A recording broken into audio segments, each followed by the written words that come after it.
Are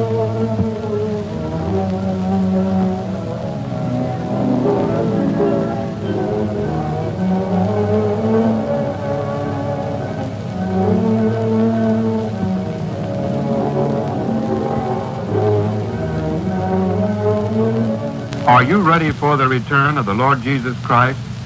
The greatest prophecy in the Bible is not far from fulfillment.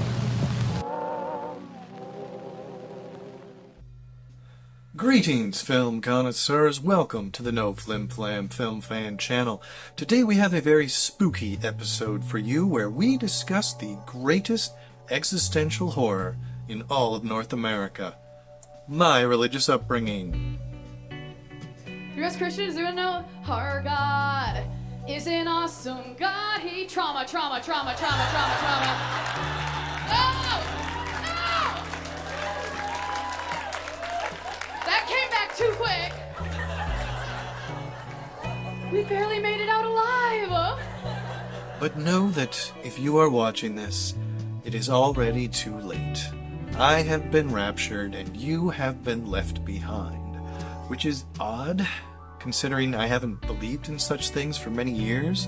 So either heaven hasn't updated its servers in about 20 years, or maybe I was just kidnapped by a gang of dangerously pro-flim-flam film fanatics.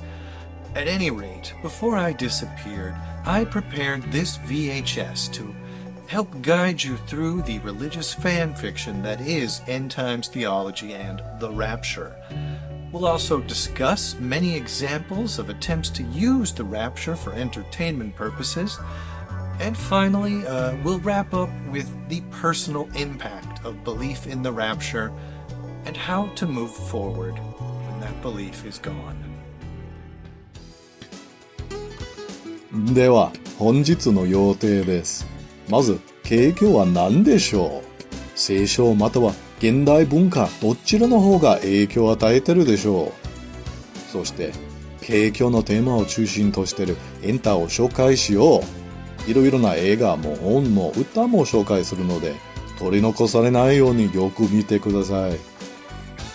最後に小さい頃に景況を信じることは心にどんなインパクトあるでしょう。そしてどうすれば乗り越えて前向きに続けるのでしょう。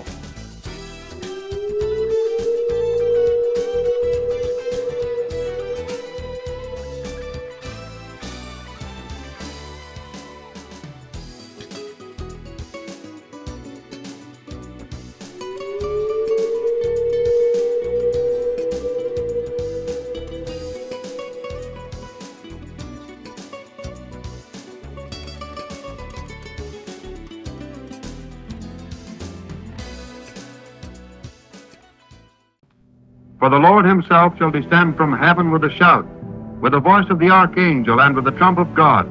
And the dead in Christ shall rise first. Then we which are alive and remain shall be caught up together with them in the clouds to meet the Lord in the air. And so shall we ever be with the Lord. Are you ready for his return?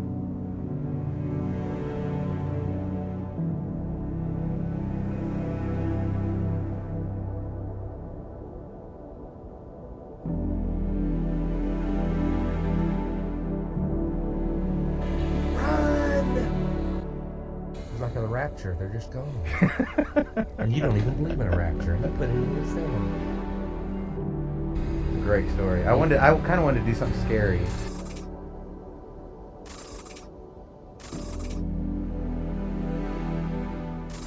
The rapture is a central part of beliefs about the end of the world held by evangelicals, a subset of Christianity based in the United States, but with a presence in many countries around the world. Since we'll be using that word a lot, it's good to have a definition of what it means to be evangelical. Within the collection of evangelical churches, many are fundamentalists, that is, people who really emphasize the second point about the Bible being literal factual history, while also insisting on their exclusive rights to speak for the divine to the detriment of everyone else.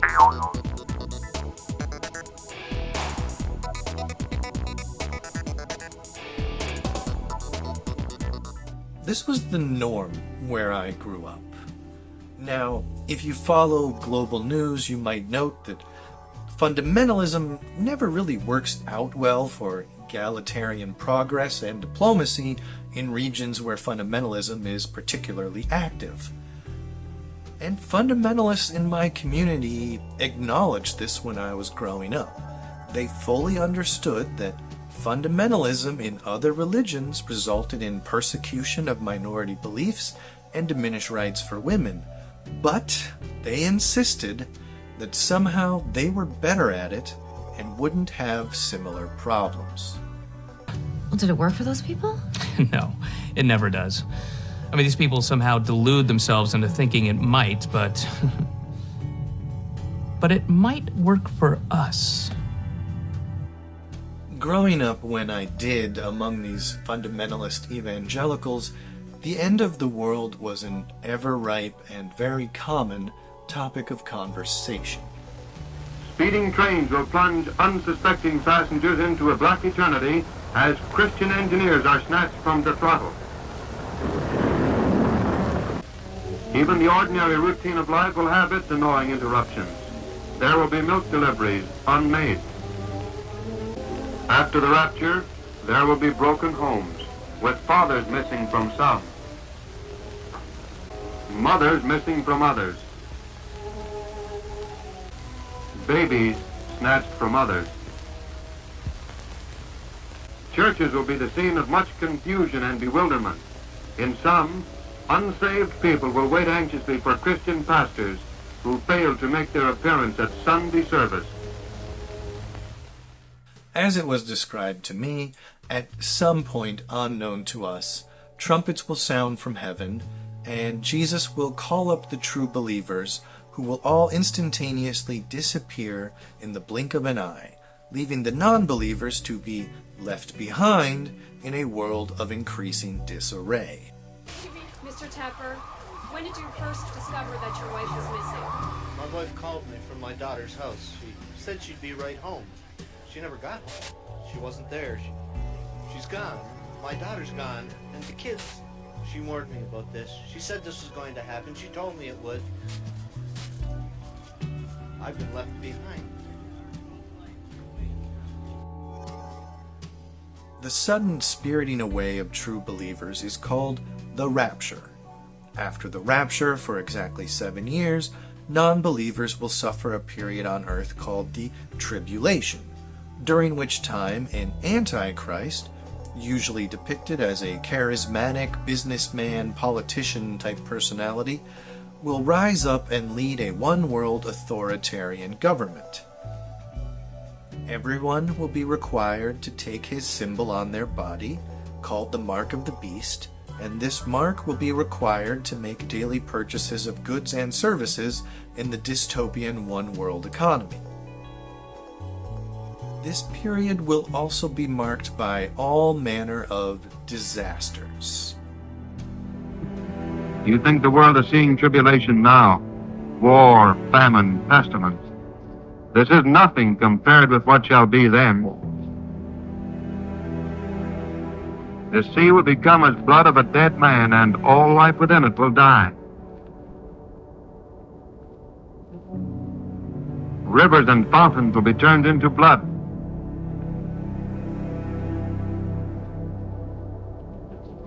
Men will be scorched with great heat.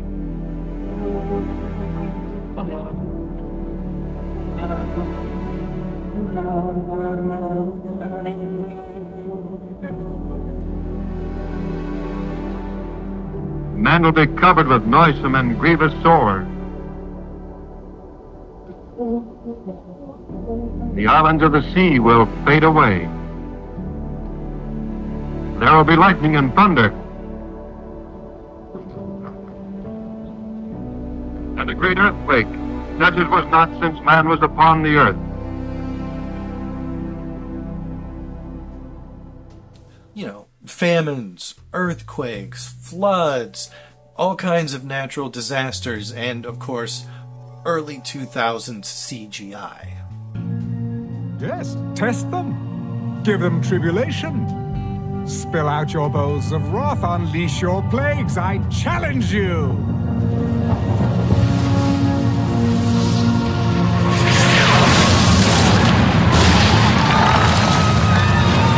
Bring it on! And as you can see from this chart, the nation of Israel plays a pivotal role in these alleged prophecies, which leads sometimes to weird Jewish cosplay, and even results in some proudly Christian, proudly American people swearing unquestioning fealty to a foreign government that legally defines itself as belonging to a different religion. Why some of Israel's biggest supporters are American evangelical Christians, like this woman who I met in Jerusalem. I'm going to play some clips from this journalistic look into why many evangelicals give unwavering support to the Israeli government, and I recommend you check out the whole piece. The journalist is Dena Takruri, and the video is available on the AJ Plus Instagram page. She plays some clips of evangelical ministers expressing their support for Israel, as well as the current Israeli Prime Minister thanking American Christians for their support of his government at an evangelical conference. But the main focus of the video is on two interviews with two Christians. First, an evangelical from the US living in Jerusalem, and second, a Palestinian minister born and raised in Palestine. This woman that they found honestly looks and sounds like any older auntie I'd have seen in church. She just happens to have chosen to live in a foreign country throughout her adult life, a country she obviously deeply admires. We see all over God's Word that the Jewish people at a certain point in history would begin to find their way back home. And we know that happened in May 1948 when the state became a real nation. And ever since then, the Jewish people have been coming home. And we've been living in Bible prophecy ever since. Did you catch that? We are living in a time of prophecy. Why? Because Jewish people have returned to Israel, the so-called promised land of Scripture, and they have formed an internationally recognized government, triggering the beginning of a new phase of end times prophecy, according to the end times prophets. I'm gonna be honest here. The relationship between the American evangelical religion and Judaism has always confused me. They taught me a version of Christianity so exclusive that even many church-going people and ministers,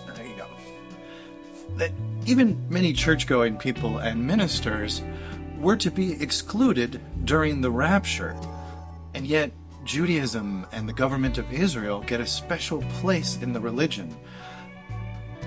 Are Jewish people saved, you might ask the adults as a child growing up in this culture, as I sometimes did?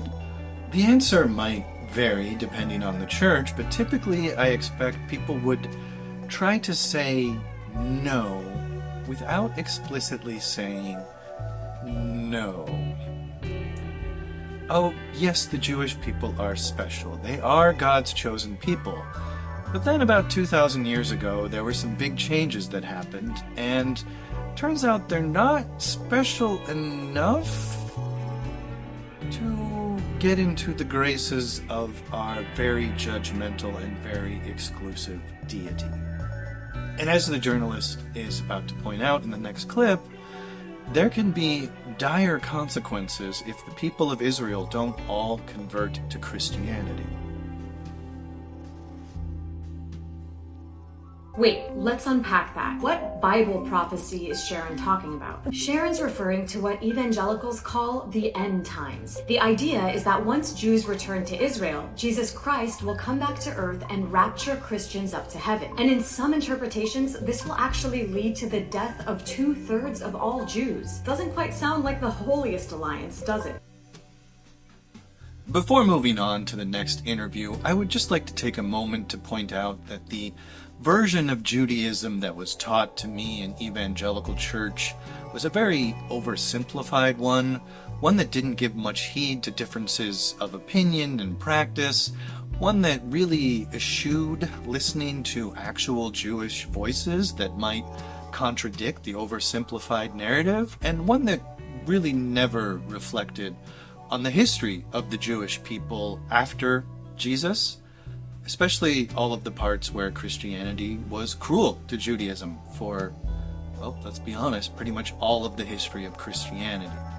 In hindsight, I can see how Judaism became useful for right-wing elements of the evangelical religion to claim that their prophecies had been fulfilled so that they could push a hard right politic onto people like me.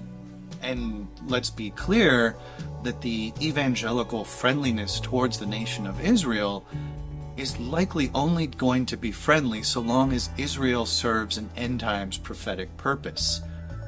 Deviate from their plan and their friendliness might disappear very quickly.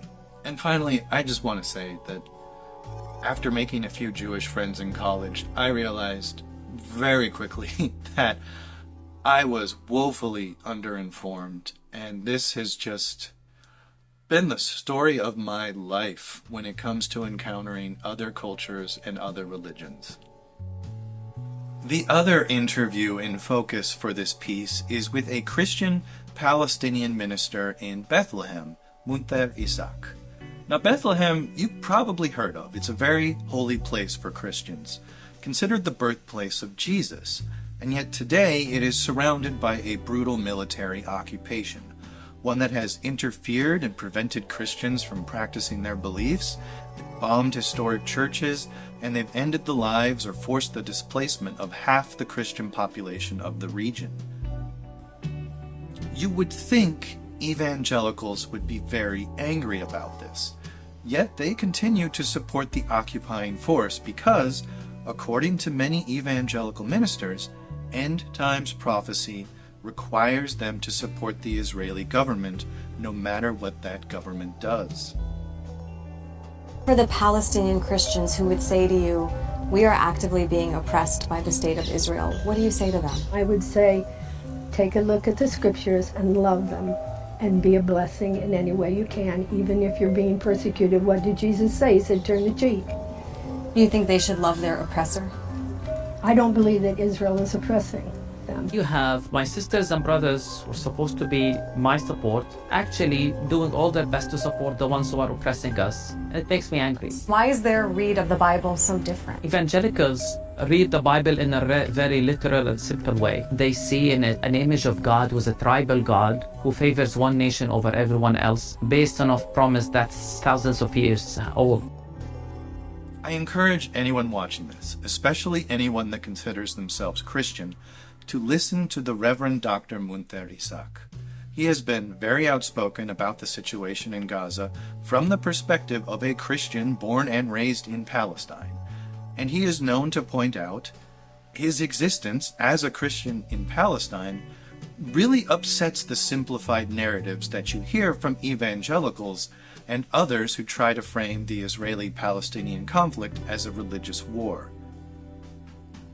They like to frame the conflict as a conflict between two forces. The forces of good being the Judeo-Christian tradition, the forces of evil being Arabs and Muslims. And then all of a sudden here we come as Palestinian Christians and we say, wait a minute, not only is this the wrong framing, the problem is not religious, the conflict is not religious, it's about occupation, it's about the colonization of Palestine. There is a beginning, 1948, everything that led to that. And as I continue to argue today, it's wrong to talk about not just a conflict, but a religious conflict. But it's really hard for us. I mean, it's hard to put it in words, how frustrating it is. Not just that we have to challenge this narrative, but that it comes from supposedly our sisters and brothers who purposefully or not have ignored our not just existence but our suffering. So I hope that you can see that the rapture isn't just some kinky little escapist fantasy. It has real-world political consequences. It affects the way that people think, the way they vote, the kind of activism that they support. And this will become even more clear when we look into the books and the films based on the rapture and the kinds of people who produced these works. And we will discuss how such conservative politics came to infect the rapture narrative in just a moment. But first, let's just recap the basics. So the rapture is the belief in the instantaneous disappearance of the true believers of Christianity shortly before the tribulation begins. The tribulation being exactly 7 years of torment and extreme difficulty on earth for the non-believers who are left behind. But once those 7 years of tribulation are over, what happens then?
Bring it on! The post-rapture 7-year tribulation ends with the second coming of Christ, who slaughters the enemies of the faith in an epic final battle. A battle that ironically may include much of the nation of Israel if its people don't convert. A battle that elders in church sometimes really dwelled on too much for my taste. I remember men just seeming to brag about how high the blood would rise in the final battle. They would say like up to a horse's chin in the valley, like rivers of blood. And if this disturbs you, good. You may actually be more Christ-like than most church elders in the evangelical faith. Which is the exact opposite of everything Jesus taught us. I mean, you read the Gospels. What Jesus are they following? Jesus was the exact opposite of believing in violence. As people told the story in church, essentially, Christ returns like Gandalf the White in the third Lord of the Rings movie to help Christians fight the evil hordes of non-believers who come from all over the world to lay siege to Jerusalem. With the non-believers dismembered, Christ can then set up his earthly kingdom for exactly 1,000 human years. Then after that, he can go about a final judgment of all souls. The timing and details of these events are sometimes argued among evangelicals, but this is how I remember it being taught to me.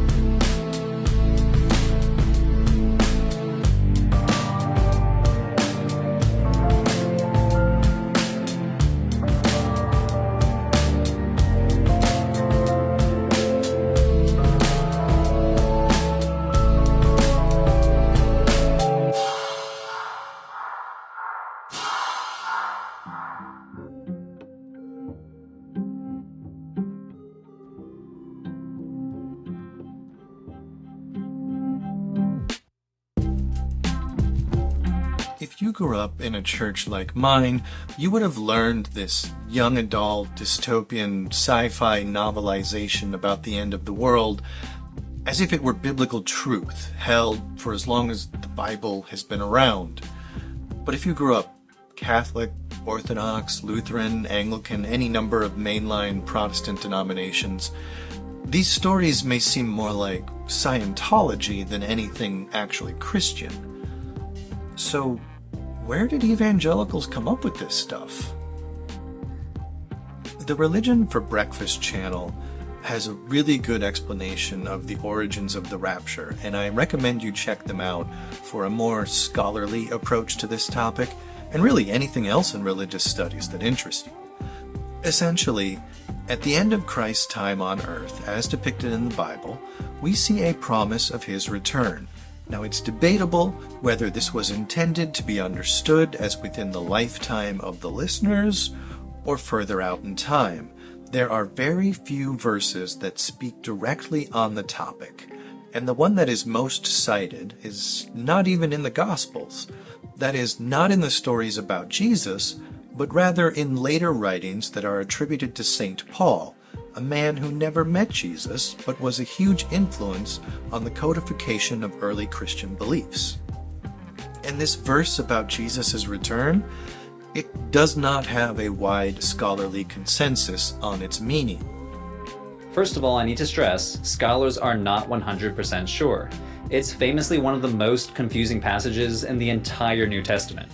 As the scholars Candida Moss and Joel Baden say, despite the many studies on this passage, the cultural and intellectual context of being, quote, caught up in the clouds together with the Lord in the air has remained obscure. Has remained obscure is an academic way of saying we just don't know what Paul means here. I want to make clear that the idea of Christ returning is not novel. It's the rapture that is the unique evangelical twist on the story. The idea that Christ will make his followers disappear into the sky before crazy things start happening. Oh, and about those crazy post-rapture events, the tribulation, the one world government, the rise of the Antichrist, and the mark of the beast and all that. Those stories are inspired by the last book of the Bible, Revelation. Now, Revelation is cryptic and it's full of symbolism, much like the writings of, say, Nostradamus. It lends itself to many possible interpretations, and in fact is so confusing in that regard that some Christian scholars throughout history have just ignored it. Martin Luther, Mr. Protestant Reformation himself, told people they could and should set aside the book of Revelation. He emphasized that he was not the first Christian leader to denounce the book as practically useless, and insisted that he found nothing spiritually valuable or particularly Christian about it. But later, other Protestants had a different idea. By the 19th century, we see a rise in Protestant groups, largely in the United States, gathering together, talking about the end of the world, and believing that they should prepare for it and might even be able to predict it, even down to the exact date of Christ's return. And would you believe that none of them got it right? Surprising, I know, But they were not the first nor the last to predict an exact date for Christ's return. There's actually a handy website you can visit to keep track of failed doomsday predictions and pending ones. It starts with the first known examples of Christians predicting Christ's return and goes all the way up to stories you may have even heard about recently on TikTok. And it's a really unique resource to study a kooky aspect of human history. For all our struggles to survive, we just can't stop fixating on the possibility that it all might end suddenly. A man named Larry Norman, who was a true child of the 60s, wrote the next song we're going to do. I wrote it in 68 or 69. I was worried. People in the neighborhood were covering over their swimming pools, making bomb shelters into them, and then there was discussion at parties. Well, if the bomb dropped, who would you let in? How are you going to decide which of your neighbors to let in? So these 19th century pro-apocalypse groups, they're starting to build some traction, mostly in the United States, but they don't really codify and develop into an end times theology until they mesh with the teachings of a wealthy English minister named Darby. Darby is considered the father of dispensationalism, or Daddy Big D for short. What are you looking at? We're going with it.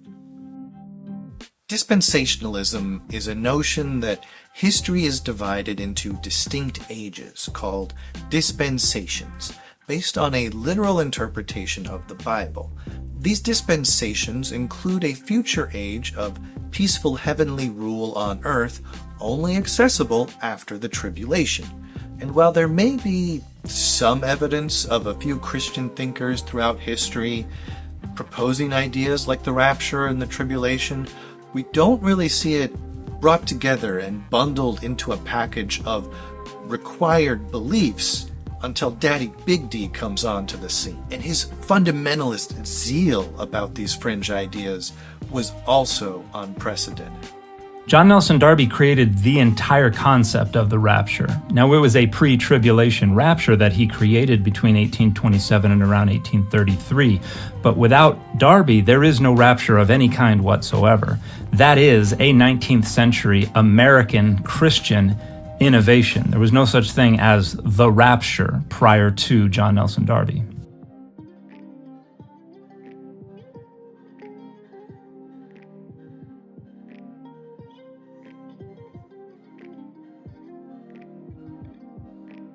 All concepts of the rapture, irrespective of the relationship to the tribulation, are 19th century theological innovations that hurt people.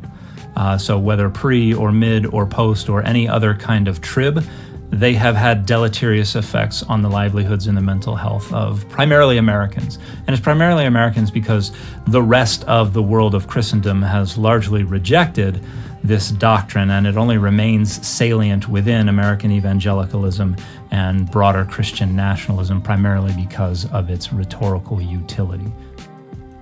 This is a photograph of Daddy Big D. Maybe you're thinking, well, duh, why else would that face be on the screen? But if you grew up like I did, this fact is shocking. Evangelicals convinced me that the rapture and all the crazy post-rapture events were biblical truths as old as the Bible itself. So imagine my shock to find out, only as an adult, that the progenitors of these end times ideas are in fact recent enough in human history to appear in photography, a technology younger than the United States and half the states contained therein. Daddy Big D's teachings got a major boost in 1909 when a man named Schofield published an annotated Bible with a clear dispensationalist bias. Schofield filled his reference Bible with footnotes, headings, and explainers, not in the original text, that all point the reader toward a fundamentalist worldview, where the rapture and tribulation are inevitable, and any scholarly opinion to the contrary is ignored. By using footnotes and subheadings, the Scofield Reference Bible basically builds a premillennial dispensationalist framework around the entire Bible. And as a study Bible, it presents itself as a scholarly authority, using scholarly academic language to disregard competing interpretations, especially rejecting critical biblical scholarship and Darwinian evolution. This annotated Bible quickly became popular among conservative fundamentalist Christians, cementing the importance of Daddy Big D and Scofield's ideas about the end of the world into evangelical churches all across North America. But this still doesn't fill in all of the details I was taught as a child about the end of the world and the rapture. To get there, we have to move up in time all the way to the Cold War,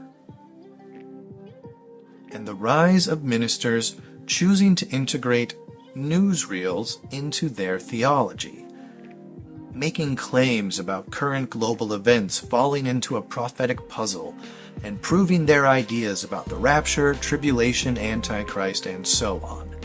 Natural disasters were no longer a force majeure caused by fluctuations in wind currents or tectonic plates, but rather signs of a dying planet in need of rebirth. War in the Middle East was no longer the result of thoughtlessly drawn colonialist boundaries mixed with historic religious, cultural, and political differences, but rather an inevitable and necessary predicate for the return of Christ. The more war that we see, the more likely he will return in our lifetimes.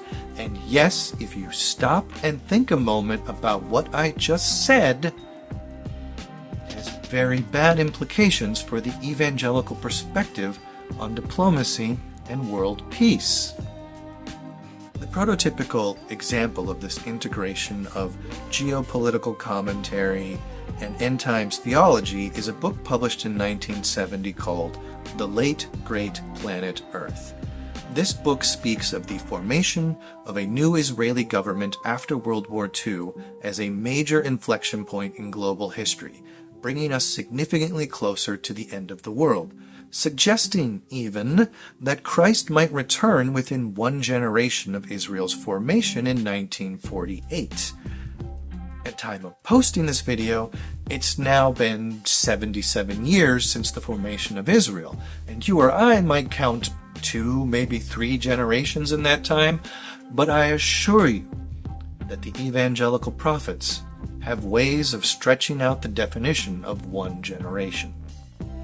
The Late Great Planet Earth also pushed forward the evangelical trend of regarding natural disasters, wars, famines, and any humanitarian crisis as proof that their prophecies were getting fulfilled and Christ would return any day now. One naturally wonders how events like the bubonic plague or any of the dozens of historic armed conflicts more devastating than anything happening during and after the publication of this book might impact the assessment. But the authors and their supporters don't dwell on such things. Could these be the birth pangs the prophet spoke of? The focus is on current events, the scary ones, and not how we are the descendants of people who survived things far worse than anything we could imagine. In addition to already fulfilled prophecies, the Late Great Planet Earth offered some predictions for yet-to-be-fulfilled prophecies.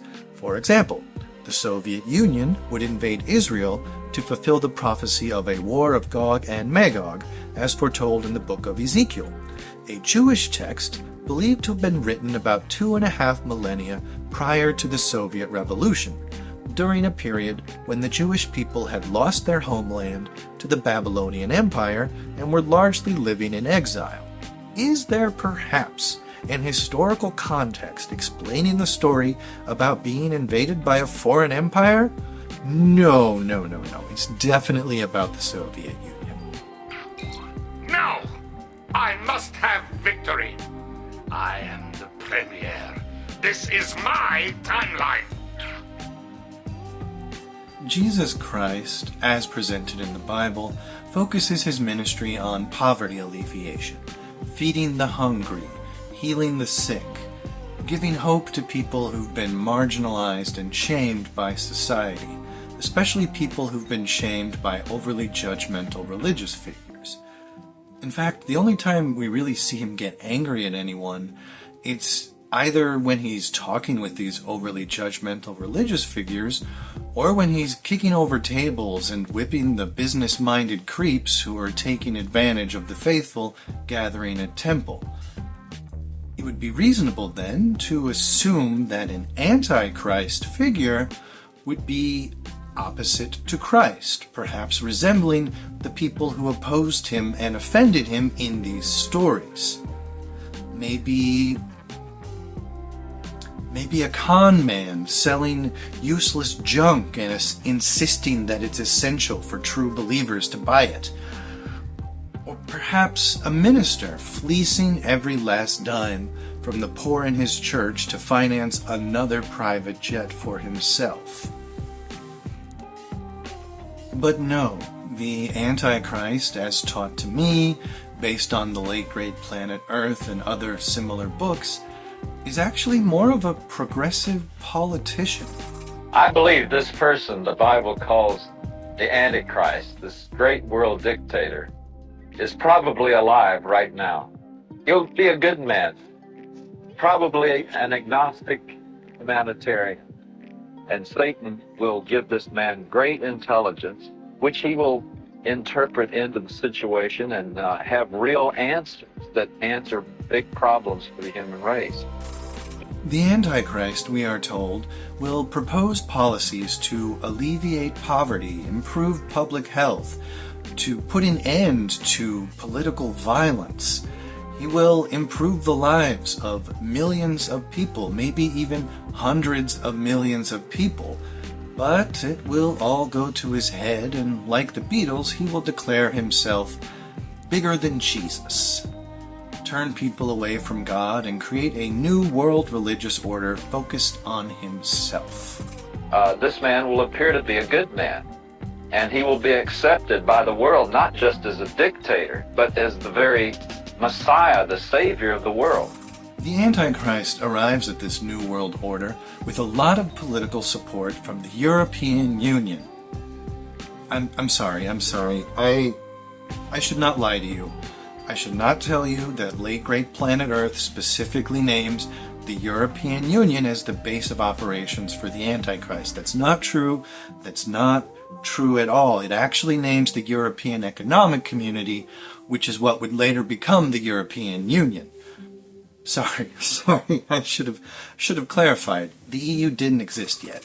The confederation of 10 nations that will be led by the Antichrist. In 1957, 6 nations gathered in Rome to sign a treaty which laid the foundation of the European Common Market. Since 1957, the Common Market has expanded to 9 nations, and there are strong indications that a 10th nation will be added in the near future. Could this be the 10-nation confederacy that Daniel spoke of? No!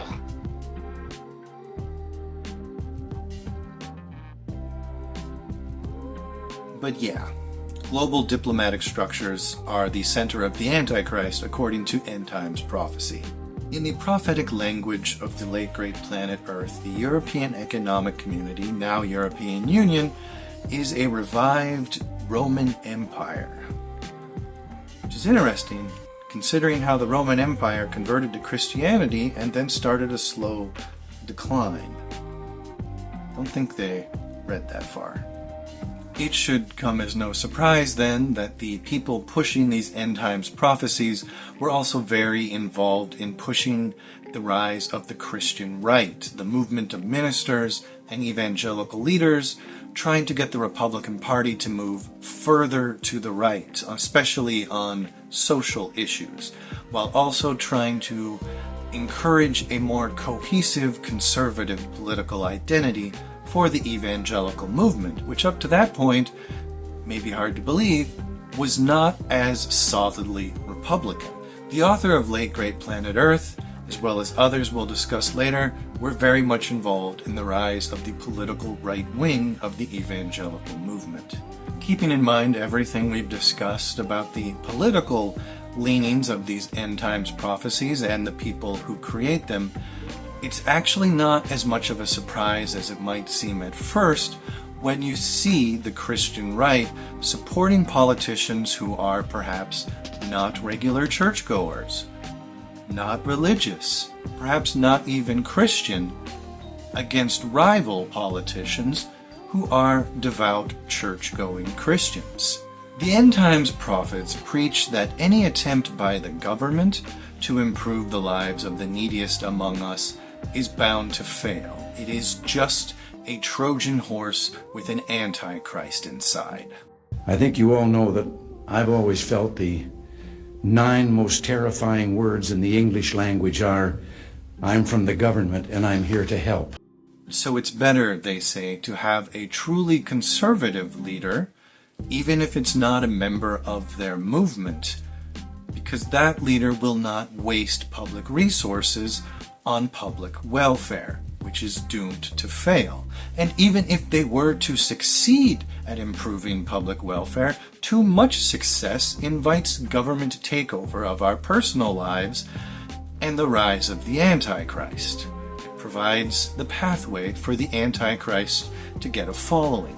And their distrust of the EU and global diplomatic bodies walks hand in hand with this jingoistic notion that nothing, even generally friendly allied groups resulting in never before seen in history levels of peace in Europe, even that should not stand in the way of the US rising against the Soviet Union as the only global superpower affecting international politics.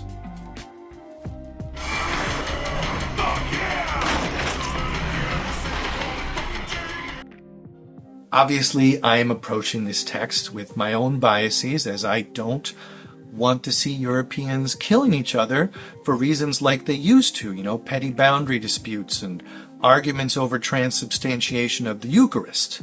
But I remember people in church talking about the end times and using arguments based on ideas like those presented in the late great Planet Earth to reason that diplomacy and social welfare were actually bad, that economic cooperation is a weapon of the Antichrist, making all the prophecies about the end times very useful tools for isolationist, hard-right, militaristic politics. The more war happening in the world, the more likely it is that Jesus returns soon. Belief in the rapture creates a perverse incentive against world peace. In the dispensationalist scheme, Israel is kind of like the bait needed to trigger the apocalypse. But what does that look like concretely? In another of his books, Jerusalem Betrayed, Evans actually argues against what was in the ongoing peace process in Israel. He says that there's going to be a worldwide shockwave that will completely destroy all the great cities in the world, cities like Paris, London, Tokyo, and New York. Now look, make no mistake, Evans is not trying to avert this bloodshed. He is actively trying to cause it. In his view, it is only once we've nearly destroyed all life on earth that Jesus is going to return as a Messiah and usher in peace. And so he tells us that he is sharing this so that we can participate in the prophecy to help try to trigger Armageddon. The influence of the late great Planet Earth cannot be understated. The New York Times names it as the best-selling nonfiction book of the 1970s. Not the best-selling religious book, nonfiction, bestseller in all nonfiction. It even got a film adaptation, narrated by Orson Welles. Baptist minister and author Rodney Kennedy describes the influence of the book and its author as bringing end times prophecy from the fringes to the forefront, making the evangelical faith a rapture faith, and assuring that end times beliefs would become one of the main recognizable pillars of the religion.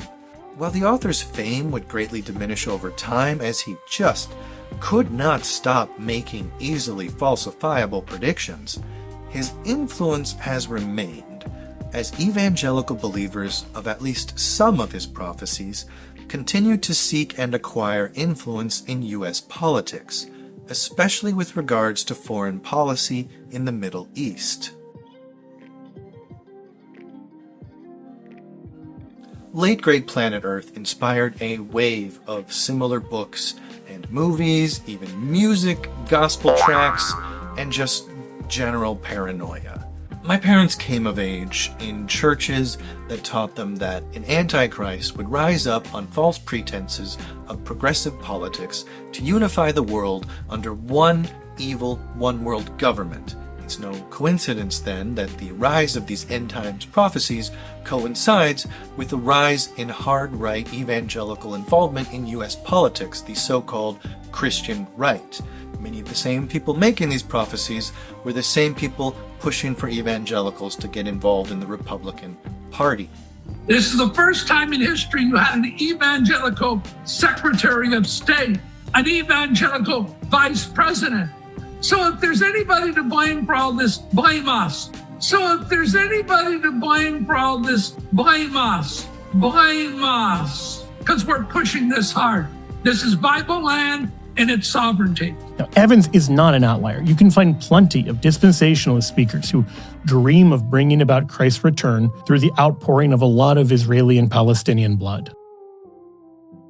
And there is a direct line between this first major book from my parents' youth and a major book series from my youth that you likely have heard of if you were around churchy people like me in the late 90s or just happened to have seen every Nicolas Cage film.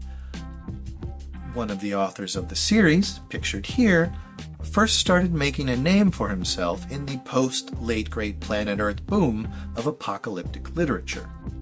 The Left Behind series spun a fictional tale set in the post-Rapture period of tribulation, and despite being obviously fiction, its influence on pop evangelical thought must be noted.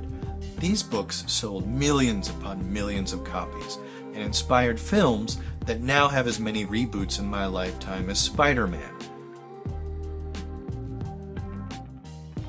While scholars may have had plenty of concerns and doubts, reasons to be suspicious of the theological and literary quality in these books, average people in small-town Christian bookstores devoured them, as if it were a glimpse into the actual future. Sure, the characters may have been made up, but the events were real, right?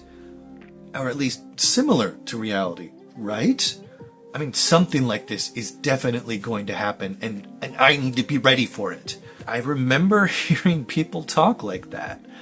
And the producer of the Left Behind films described the stories just the same, telling Variety magazine in 2014 that Left Behind was, quote, like an historical account and based on a true story that just hadn't happened yet. So understand that when I refer to the rapture and end times theology as a fan fiction version of religion, I'm not exaggerating, I'm not joking. If you want to understand these beliefs, you're better off reading a work of fiction or watching a movie than reading anything in the actual Christian Bible. And look, that's not entirely new for Christianity either. Much of our concept of heaven and hell come from extra-biblical works like Dante's Divine Comedy. And the image you may have in mind for demons, angels, or even Jesus Christ himself largely just comes from artists just making things up. The Bible is not a picture book, after all. So just because a concept isn't directly described in the Bible or the words of Jesus doesn't mean it's de facto useless or irrelevant. There are major Christian concepts that don't have a mention in the canonical scripture, like the Holy Trinity. And if we really want to get into it, I think there's a good argument that most of Christianity is based less on the actual Christ than it is on the legalistic writings that come after Christ in the Bible, those attributed to St. Paul. That's where we see a lot of codification of beliefs and rules about how to conduct church and whatnot. So it's no slam dunk IMDb goofs gotcha moment to say that a church's particular belief is not named specifically in the Bible, even if that belief results in some very annoyingly preachy films. But it should raise questions. All people should be free to find divine inspiration wherever they may. But if we're going to base our life on a particular religious code, it behooves us to understand where our beliefs come from. We'll be better off for it. Maybe we'll find that people had good ideas that we can build upon. Or maybe we'll find that Kirk Cameron is an insufferable jerk who can't produce a compelling story, even if it hit him right in the face. But I'm getting ahead of myself. Alright, I've asked the worship team to play some non-coercive mood music. We're gonna dim the lights now. I want every head bowed. I want every eye closed. What happens next is just between you and God, as played by Morgan Freeman in the memorable Hollywood classic film, Evan Almighty. Yes, I don't know why you came here today. Maybe you wanted to laugh at some cringe evangelical entertainment. Maybe you were once evangelical yourself, and you formed a kind of group therapy with other former evangelical friends, where you watch old evangelical entertainment from your childhood and laugh together as a form of commiseration and recovery. Maybe you've even formed a private Discord server with these friends and you have named after one of the most obscure pieces of children's entertainment to come out of churches that you could find. Whatever the reason, whatever the cause, God has a plan for you today. Yes, our God, Abba Pater, Abba Rapha, Abba Mohisla, God the Father, God the Healer, God the Academy Award winner from 2005 for Best Supporting Actor for his role in $1 Million Baby.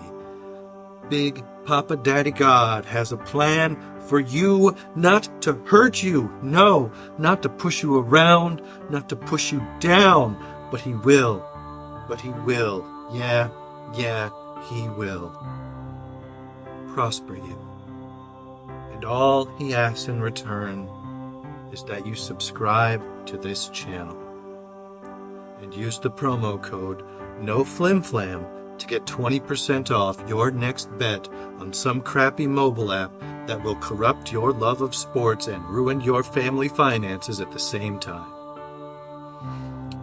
Thank you.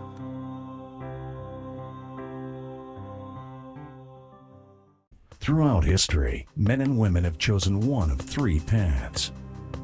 Those who daily seek a personal relationship with God, unbelievers and believers who don't seek after God, and those who choose to ignore God. For those left behind, the apocalypse has just begun.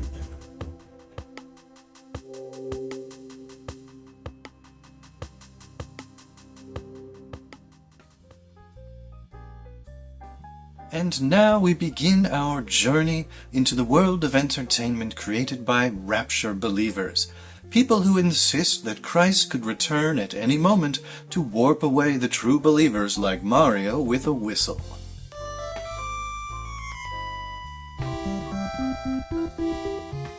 Do you remember everything we've learned so far? There'll be a quiz at the end, and if you don't pass, you'll go to hell. Just kidding. We're already there. Recently I was chatting with a friend who did not grow up in the evangelical culture and does not have much familiarity with it, and we were talking about preparations for this video, the rapture, end times theology, and he commented, "So, those must be the people then who stand outside of sports stadiums protesting all the time, right? Like, all of these beliefs, like the more you get to know them, the more details that you see of them, frankly, the crazier and weirder it seems, especially the part about Jesus Christ coming back to slaughter humanity." Which is the exact opposite of everything Jesus taught us. And yet these beliefs are fairly common in churches across the United States and Canada and anywhere that the evangelical movement has influence. Does this mean that pastors are standing up in the pulpit every Sunday and reading from late great Planet Earth? No, and in fact, from what I remember, it was already background noise by the time that I was a child in this movement. By that point, people had moved on to the next thing, which was the Left Behind series. Things come and go in cycles. Just because something is hugely influential doesn't mean that people are constantly referring back to it like they might the Bible. And keep in mind that generally people don't join evangelical churches because they're eager to believe all of the details of the rapture. Generally, they join the church because they were born into it. And even the converts, by and large, are people who grew up surrounded by the faith and decided at some point in adulthood to take it more seriously. People disagree with things. People don't believe everything that they're told. So while the gatekeepers of evangelical orthodoxy have their very specific ideas about what they think people should believe, that doesn't always translate into a perfect adoption of belief for the average churchgoer. Yes, there's a serious trickle-down effect, but people still form their own opinions sometimes. Sometimes. Results will vary depending on the church, but I think a lot of people in churches just have too much going on in their lives to deeply consider all of the aspects of their church's theology. They have family, they have friends, they have hobbies and all kinds of interests. They don't need to devote their entire life to the rapture for their life to have meaning and value. And for the people who do, well, there's often serious other issues that aren't being addressed. So, as we discuss these various pieces of end times entertainment, I want you to look at them less as examples of a pure representation of belief and more as propaganda. The people making these things are pushing an agenda. Is it a purely religious agenda? I think you know the answer to that, but there are different grades to how infected their agenda is with political ideology. And also pay attention to the creative quality. Is this entertaining? Are these creators convincingly conveying their core concepts? I can tell you as someone who grew up in evangelical culture with an interest in film and entertainment that I was very frequently let down. People were terrified of taking even the smallest amount of creative license with the Bible stories and Bible lessons. I remember when VeggieTales came out, it was groundbreaking simply because the creators were willing to have fun. They told jokes, they sang silly songs, and this upset a pretty vocal segment of the church population who were very angry that they weren't taking the Bible seriously enough. It didn't matter that almost all VeggieTales episodes were based on some Bible story. It didn't matter that they ended every episode with a direct quote from the Bible. That was not good enough for the angry people in church. Nothing was ever good enough for them. That's the atmosphere that these entertainment pieces we're going to discuss were born in, and I would love to be able to discuss something fun like VeggieTales, but to the best of my knowledge, VeggieTales never talked about the rapture.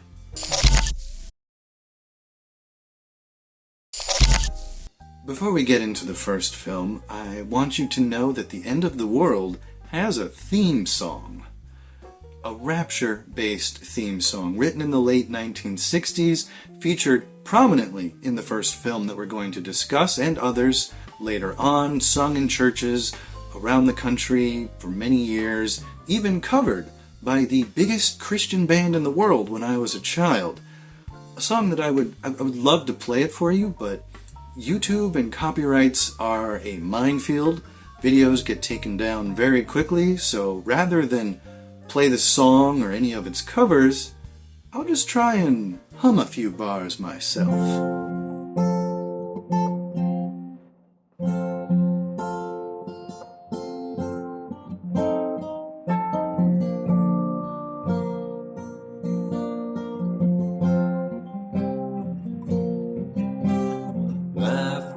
Filled with God's war, and all of us got trampled on the floor. I wish we'd all been ready. There's no time to change your mind. The sun has come and you've been left behind.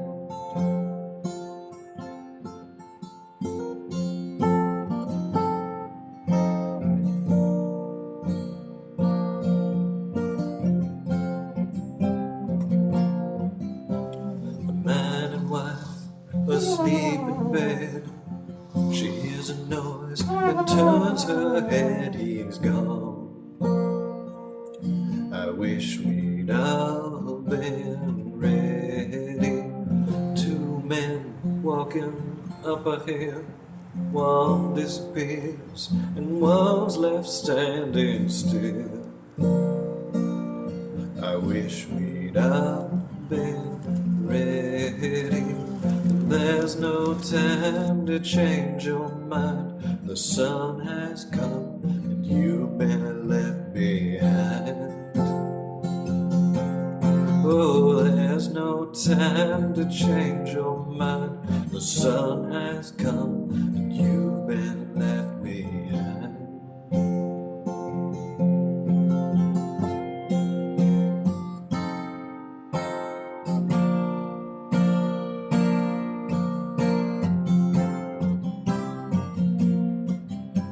The Father spoke, demons died. How could you have been so blind?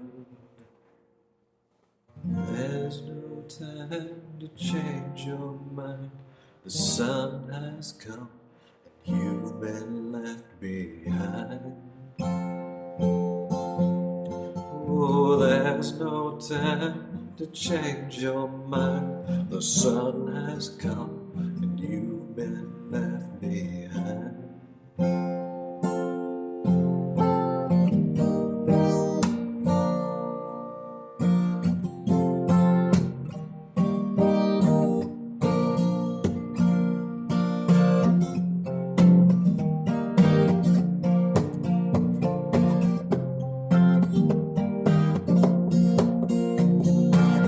I saw a werewolf with the Chinese menu in his hands.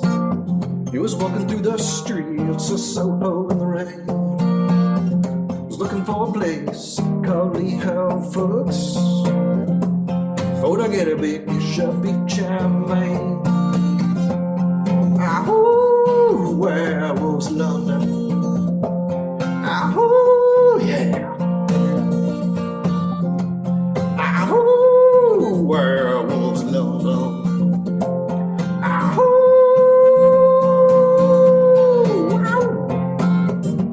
Sing it again. You said Halloween, right? Scary stuff, end of the world? Yeah, what did you want?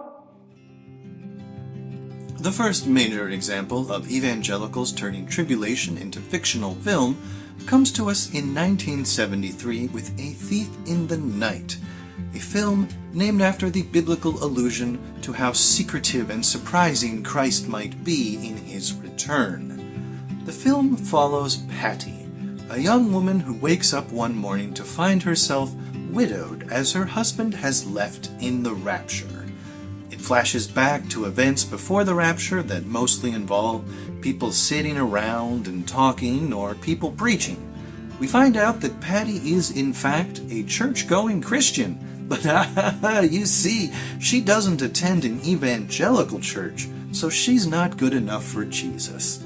She even makes reference to the fact that other Christians don't believe in the rapture. Well, I don't know if all that's true or not, but if it really is in the Bible, then why doesn't our minister ever talk about it? We then cut back to the post-rapture world where people are now required to take the mark of the beast, as distributed by none other than the United Nations. Patty doesn't want to take the mark, which puts her at risk of being arrested by the UN right here in America, if you can believe it. A chase ensues, leaving her with a choice between jumping to almost certain death or being nabbed by the forces of the one world government. Spoiler alert! Get used to spoilers today. She jumps. But then we find out it was all just a dream. But oh wait, the rapture is still real. She's just starting over from the beginning. I'm not going to deduct points from this film for using the "oh, it was just a dream" trope. This was well before shows like Dallas or Roseanne made that trope look really bad. Maybe it was common by then, maybe it wasn't. But look, this was, if not the first full-length film attempted by evangelicals, certainly at least to describe the rapture. So we can forgive the creators if they're new to screenwriting and are just trying things out. What we cannot and should not forgive, however, is the horror of this film. Oh, not the intended horror meant to scare people into joining an evangelical church, but the horror it imposed on generations of children forced to watch this by their families in church. Children hoping to learn about God and God's mercy and God's plan for us, finding out that no one is good enough. You can go to church your whole life and not be good enough. Preachers aren't good enough. None of this matters. It can all get taken away in an instant. Everything can be destroyed, and you will never know when. Your friends could wind up suffering in the tribulation, and it will be your fault if you don't convince them to join your church. It doesn't matter if they go to church. It has to be your kind of church. What if you aren't right with God in the final moment? That could happen in any second of your life, and you end up left behind while your entire family goes up to heaven. What happens then? Or just simply, what if there are things you want to do in life, like travel and get married and try out different hobbies, and then God comes to earth when you're just a kid and you don't get to experience any of that? There's a term for this. Rapture anxiety. It's a real thing. Increasingly, thankfully, even some conservative theologians are discussing it and its impact on people. I lived it. My sister lived it. My friends lived it. And we can look back on a film like A Thief in the Night and enjoy its groovy 70s fashion, or laugh at the presentation of fringe ideology in its very cringy way that it's presented, because we as adults, we're capable of forming our own opinions and approaching things with a lifetime of learning behind us. But as children, this kind of thing is very real and very existentially frightening. And this wasn't some small, forgotten art film. A Thief in the Night received a lot of support from churches, who made sure that it got seen by millions of people, even many years after its release. The film inspired evangelicals to develop their own niche entertainment industry. A Thief in the Night and the music associated with it, this is the primordial ooze that the now multi-billion-dollar evangelical entertainment industry eventually evolved from.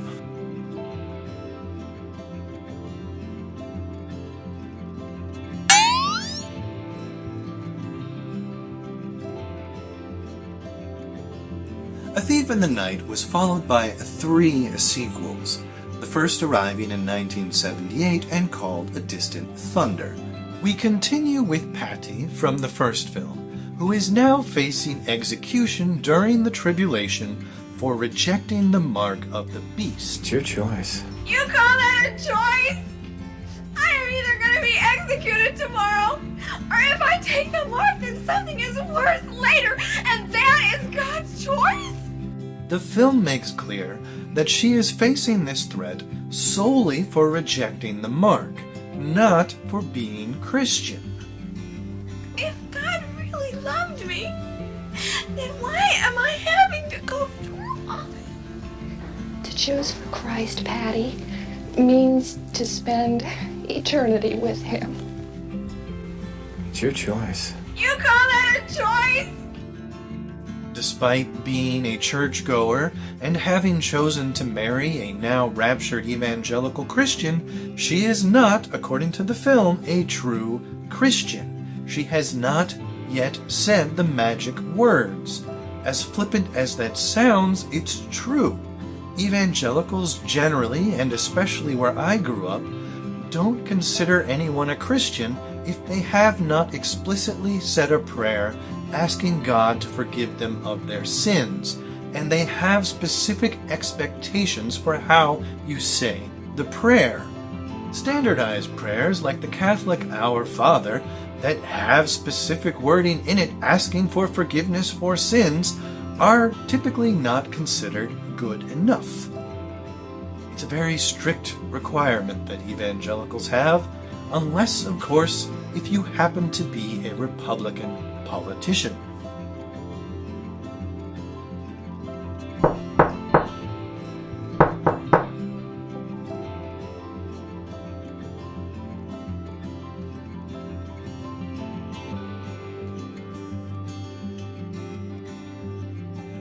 The sequel relies on the same flashback structure as the first film, but this time it is perhaps not a dream when Patty refuses the mark of the beast.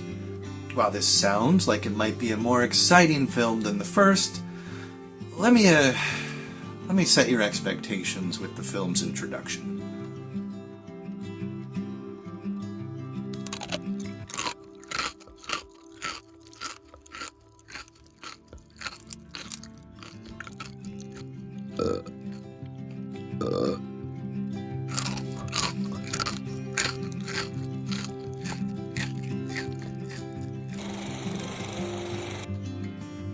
I hope you still like scenes of people talking and preaching. I do wonder if we'll ever get an evangelical film in my lifetime where the characters behave like human beings. You know, people who use like curse words and shoot. Oh, golly gosh dang, they got me too. We do get a little bit of action in this one. There's a fire, and the heroine gets a gun. Kinda. I actually will give them credit for this scene. I think it is more realistic and potentially a lot more interesting for the untrained civilian to grab a firearm and not know what to do with it, rather than instantly become a war hero, as might be more common in action movies. But yeah, it's still overall very condescending and preachy. Interesting as a time capsule or a cultural study of this particular religion and time period, but something you really should not spend money on. And hey, you don't have to. This and most of the other films we're discussing today are available for free on YouTube.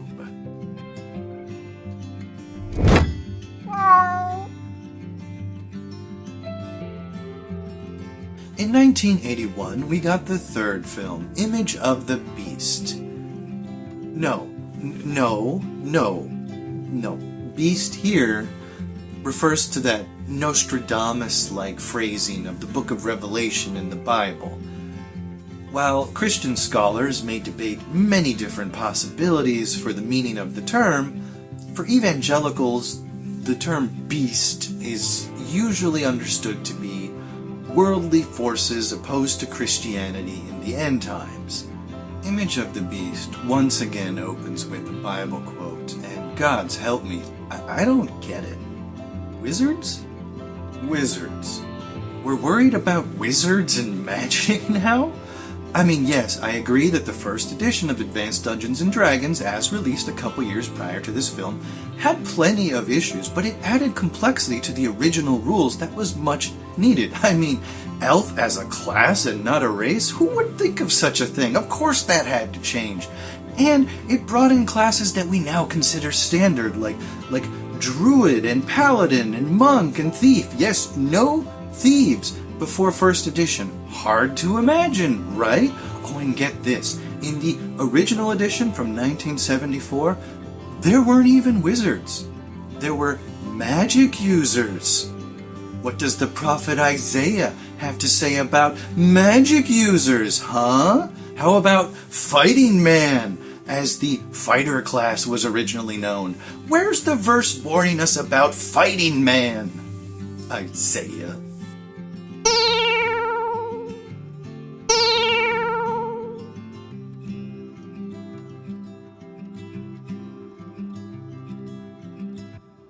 Image of the Beast continues in that most persistent aspect of evangelical entertainment, where dialogue is lifted directly from random sections of a book that everyone in the audience already has at home and has largely memorized. Jesus said in John 14:6, I am the way. 1 John 4, that Jesus Christ was God come to earth in the flesh. According to Revelation chapter 12, verse 10. In Revelation 3:20. It's 1 Thessalonians chapter 4, verses 16 and 17. According to Revelations 8, verses 10 and 11. Luke reveals in chapter 13, verses 2 and 5.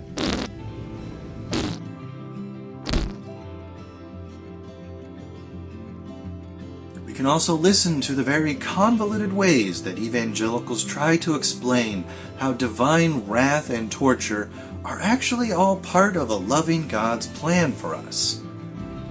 You know why you're still here? Yes, I do.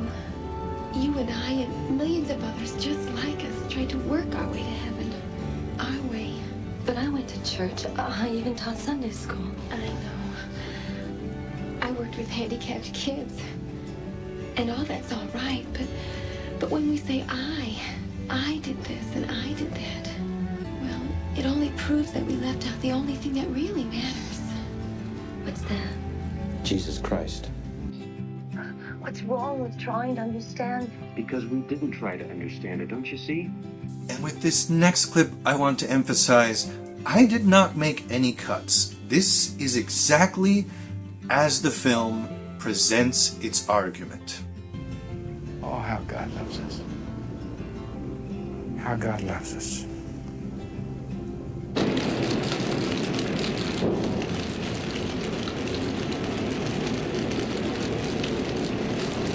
Like the prior films, Image of the Beast relies a lot on scenes of exposition. People just talking. Take Bounty Paper Towel Santa here, who gets several opportunities to explain the prophecies from Revelation using his homemade mural about the end of the world that covers an entire wall of his house.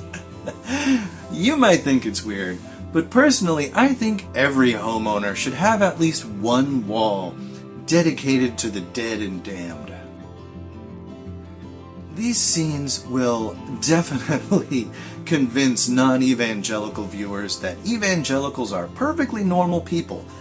If you're a believer, then you know we're now in the tribulation period. 7 seals, 7 trumpets, 7 bowls. Trumpet number 3 is a plague on drinking water, a burning meteor called wormwood. The whole earth will suffer, but especially Israel in this time of Jacob's trouble, as Jeremiah called it. Satan has been in heaven accusing the saints. Satan then comes to earth. Then you think Satan's here now? Yes. When Satan's day has come, he will enter into this great trusted world leader, causing him to appear to arise from the dead. Then the Jews who mourned his death will proclaim him the Messiah. Then the Jews, when Satan's day has come, then the Jews who mourned his death will proclaim him the Messiah. So as you can see, Image of the Beast portrays evangelical theology in a way that makes them seem perfectly rational and normal. These are definitely not the kinds of people who would play the Beatles' White Album backwards to get secret messages from the demon Asmodeus about their ex-wife.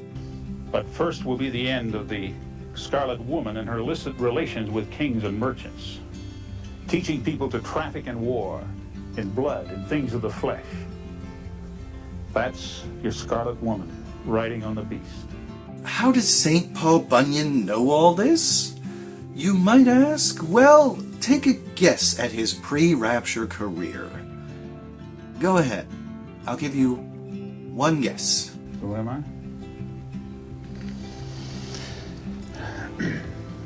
Matthew Turner, preacher, pastor of the flock. Yeah, he was a Christian minister. But not good enough. We have plenty of real-world examples of financial, emotional, spiritual, and physical abuse by ministers against people in their community. Which of these examples might they draw from for Image of the Beast? turn men away from God, men, women, and children, away from God's word. The big reveal here is not that Reverend Red Green committed some fraud or crime against his congregation, but rather that his name is Matthew Turner. Matthew Turner is the name of the pastor of Patty's church mentioned in the first two films. The church that was not evangelical and not good enough to get Patty raptured was also not good enough to get the pastor raptured. From the eyes of the writers of this film, he was too wishy-washy and non-committal, and so he doesn't get in the rapture. They are hammering home the point that good church-going Christian people can still get punished by God in the apocalypse for thought crimes. Aren't you eager to convert now? Come and join the First Church of Oceania, where wrath is love, freedom is slavery, and kindness is, kindness is mostly irrelevant. Now, Image of the Beast, to its credit, does have some moments with compelling imagery. Like in the beginning of the film, where it completely subverts one of the most classic tropes in filmmaking. When a scriptwriter making a film wants you to like a character, they may introduce the character doing something positive. They call it saving the cat. You save a cat who's trapped in a tree, people think, oh, the person saving the cat must be a good person. Image of the Beast chooses not to save the cat, but rather to do a twist on the trope that we film buffs like to call behead the heroine of your first two films. The scene legitimately builds tension, and it is a gutsy move to just end the protagonist we've spent two films getting to know. But according to evangelical logic, Patty must die in this film, because when faced with public execution for not taking the mark of the beast, she gives up and expresses willingness to take the mark in order to survive. I want the mark! I want the mark! Since it's not the UN that drops the guillotine, but actually natural forces from an earthquake, we have to assume that God is punishing her for trying to save her own life. Oh, how God loves us.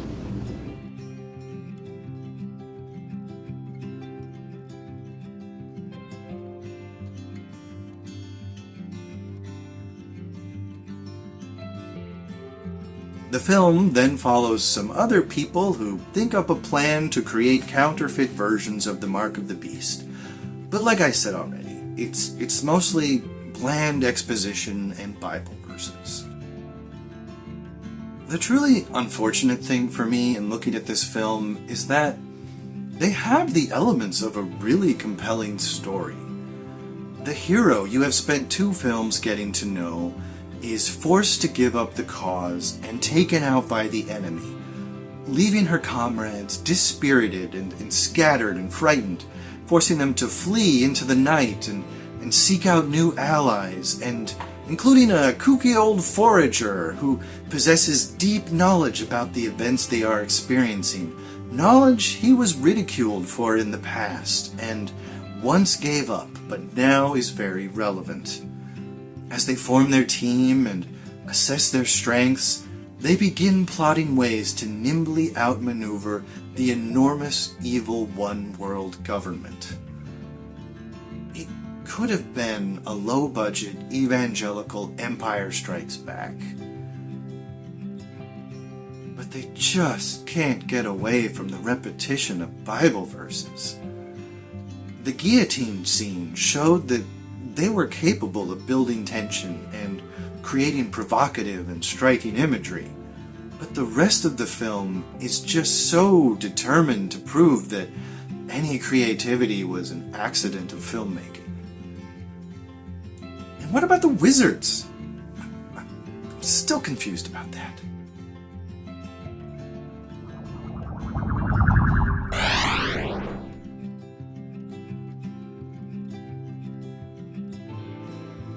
Finally, in 1983, we arrive at the fourth and final film in the series, The Prodigal Planet. This film opens with a bang. Literally. The description given for this film promises us mutants roaming a world devastated by nuclear war. And that would be a really commendably creative choice for a church film, if that were the film. Instead, we mostly get what we always get. People talking, trying to convert characters in the film who are stand-ins for the poor friends and strangers who got suckered into watching this at a church.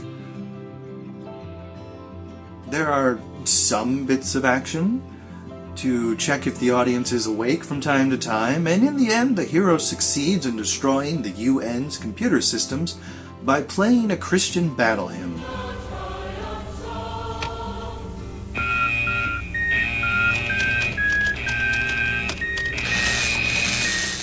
While a new convert prays to ask Jesus to forgive her of her sins.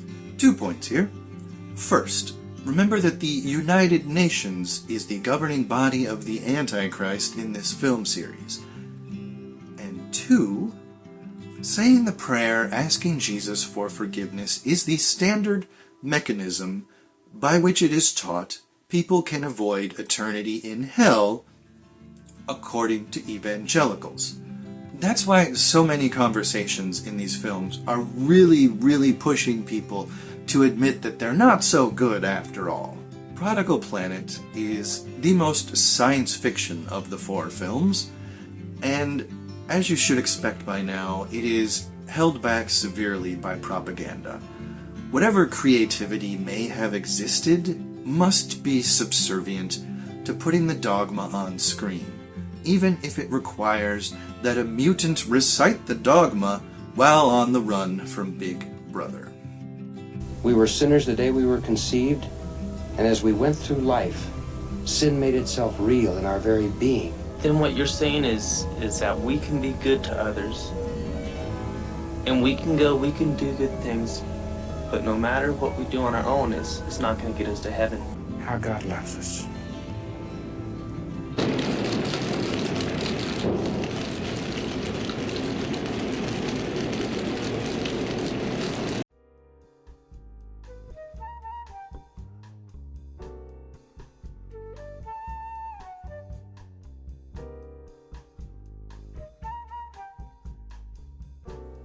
As we already mentioned, evangelical entertainment is now a proudly marching multi-billions-dollar industry, and The Thief in the Night series, especially the first film, well, that's where it first learned how to walk. So what are we to take away from these films as a former fundamentalist? Well, first of all, we cannot talk about A Thief in the Night and all of its progeny without discussing rapture anxiety. These films promote a psychologically harmful ideology that teaches God loves us and shows us this love by demanding that we beg for forgiveness because we will never be good enough for this love. And this same God that loves us so dearly is planning a never-before-seen in human history scale of destruction for the end of the world, one where he will only spare an elite few people who happen to share the exact same beliefs as the creators of these films. Imagine growing up believing that everyone you love could suddenly be taken away from you without warning, that the world as you understand it will be ripped apart from you suddenly at any given moment of your life. That's the world of these films. And it's a theology that is not now and never has been essential to Christianity, despite what some evangelicals insist. All of this will get discussed in the final section of this video when we talk about moving on past fundamentalism. But I felt it important to bring it up here because this is a central problem to pretty much all rapture-themed entertainment. And much of what we're going to discuss after the Thief in the Night series likely would not exist without A Thief in the Night. I remember when I was in the midst of it all, and a believer, and wanting to believe in all of these things, I I did have an ongoing concern in the back of my mind. Not a faith-breaking concern, not the main reason that my deconversion process began, but something that just always nagged at me. And that is the complete lack of artists and intellectuals within the evangelical movement. You just don't find cathedrals, great works of art, great works of literature, great works of philosophy, anything that inspires a new movement in painting or sculpture or literature or any kind of art of any kind, or thought for that matter. For as much as evangelicals insist upon culture wars and fighting with the culture at large, you don't see people coming out of the evangelical movement and pushing culture in a new direction. And when you do see evangelicals becoming famous in the arts, you end up with creeps like Thomas Kincaid.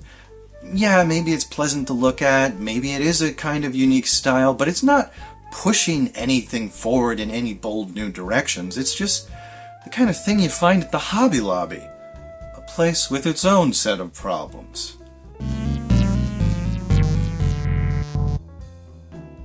It's not even that I needed an evangelical to be the top of the field in any kind of music or art or style.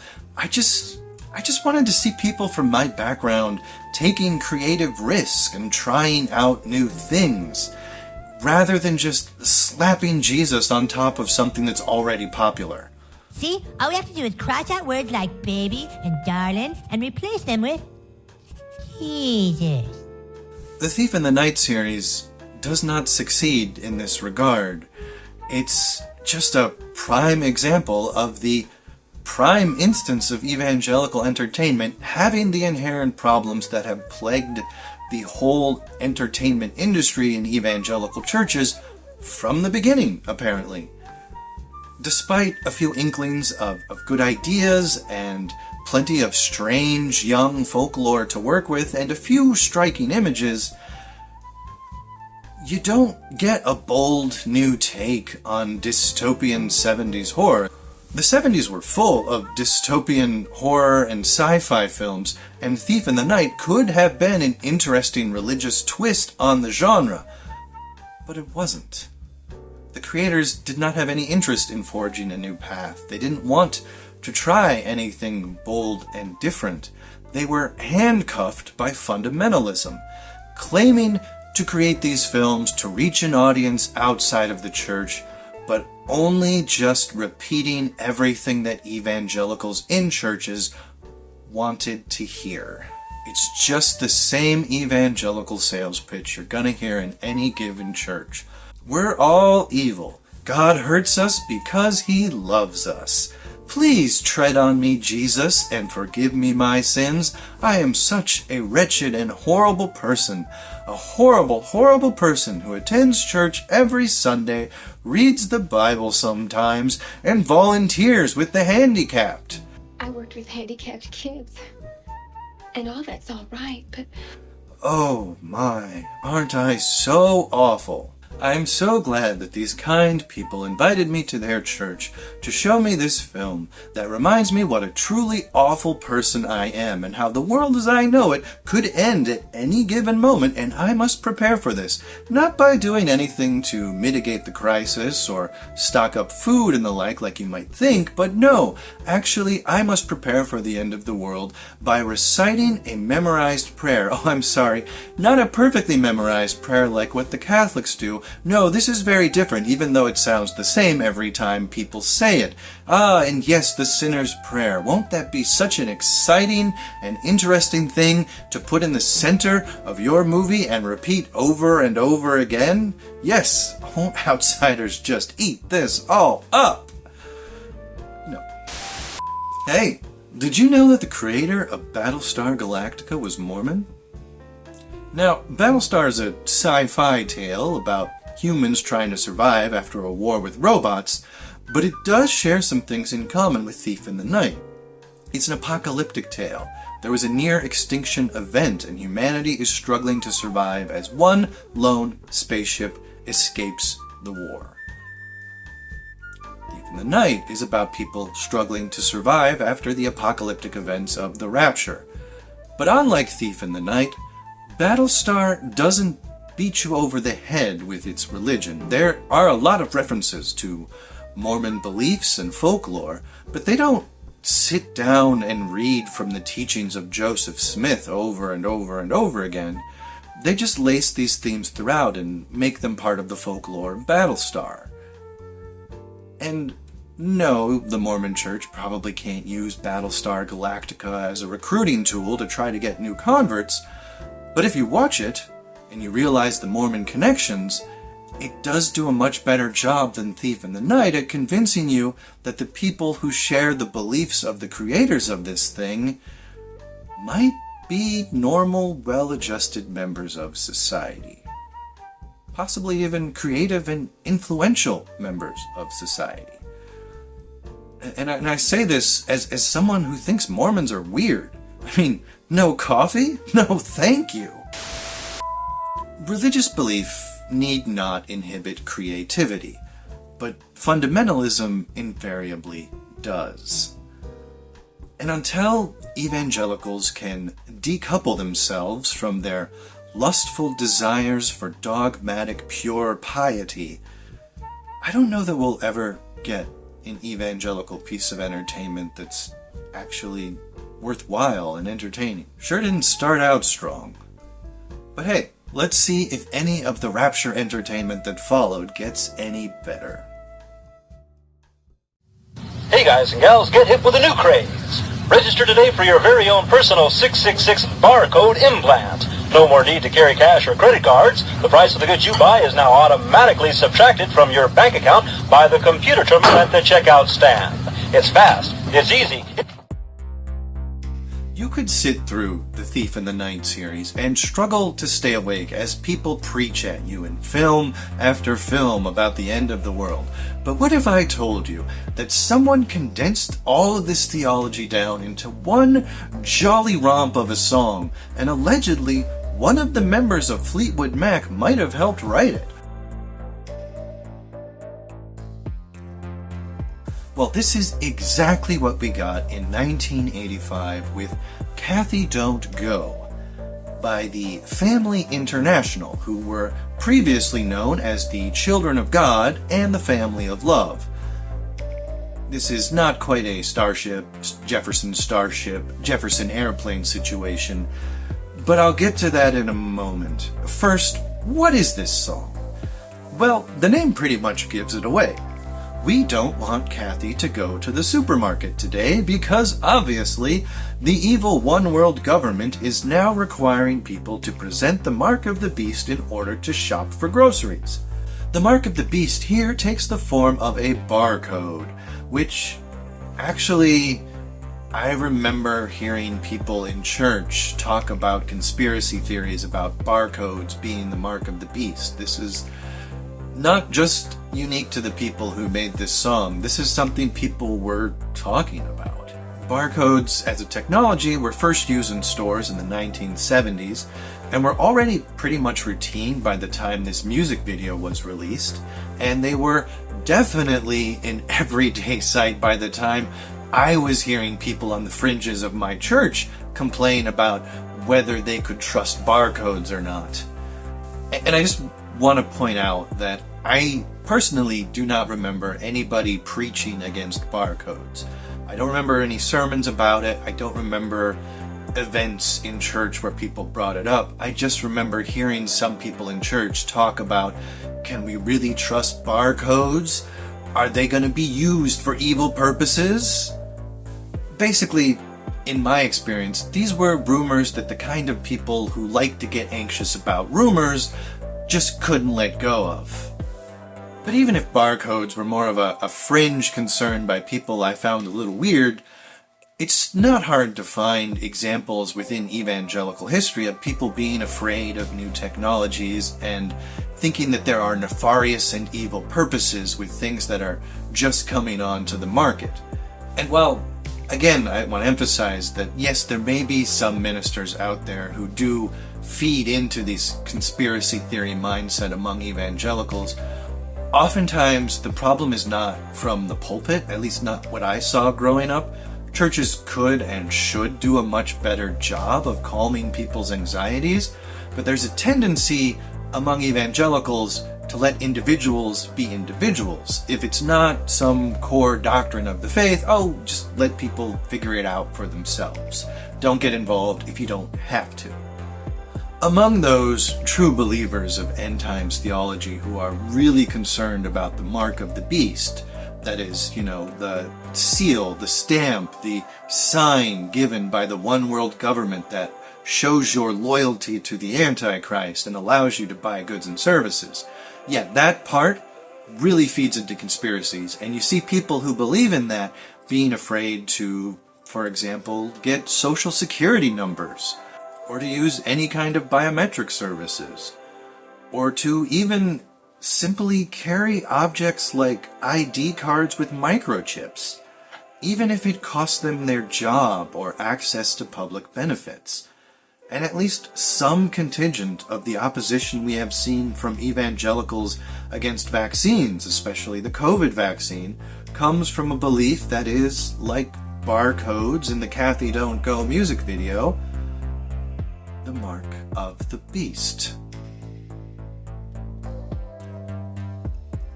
Despite eerie end times lyrics, Kathy Don't Go is actually kind of a bop. Kathy, don't go to the supermarket today. And it is mercifully shorter than any of the films we've been discussing and will discuss. But who were the Family International, Family of Love, Children of God, and so on and so forth? Well, I have noticed that sometimes when I talk about my evangelical upbringing, people look at the beliefs and the behaviors and they say, this is all very cult-like. Well, with the Family International, there's no like about it. This is a cult. A dangerous one that people had a very hard time leaving. So, if you do want to watch this music video, I just want to let you know that don't worry, most of the people who are posting it on YouTube, as far as I can tell, don't have a financial connection to the Family International. These are people reposting a silly old thing they remembered seeing sometime as kids. I think some people who posted may not even know that there was a cult involved at all. Out of curiosity, I did a quick search for evangelical affiliated cults, thinking I might find groups like the Family International or the Jim Jones movement, the people who famously drank the off-brand Kool-Aid.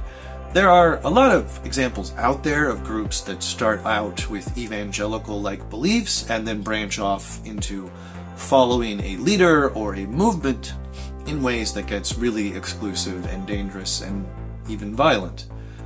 But just, the basic search terms for evangelical affiliated cult actually ended up with some evangelical run websites.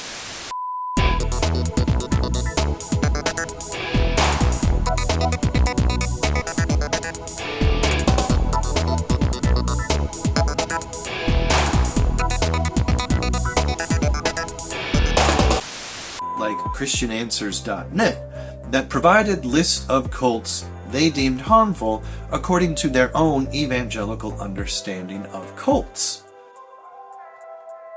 And I stress that this is their definition, not mine. So websites like ChristianAnswers.net would define cult in a way that includes much of the harm that sociologists would talk about when talking about cults, but adds to that alleged harm infidelity to fundamentalist evangelical doctrine. They see cults as dangerous because of the social harm, but also because of the theological harm of not believing all the right things. And while Mormons might certainly take issue at being number one on the list serves as a useful illustration of how seemingly very similar religious groups within the same country, with the same political leanings, and membership mostly within the same ethnicity, can still consider themselves to be very, very different. The only people we hate more than the Romans are the fucking Judean People's Front. And the Judean Popular People's Front. Oh, yeah. And the People's Front of Judea. Splitters. The People's Front of Judea. Splitters. We're the People's Front of Judea. Oh.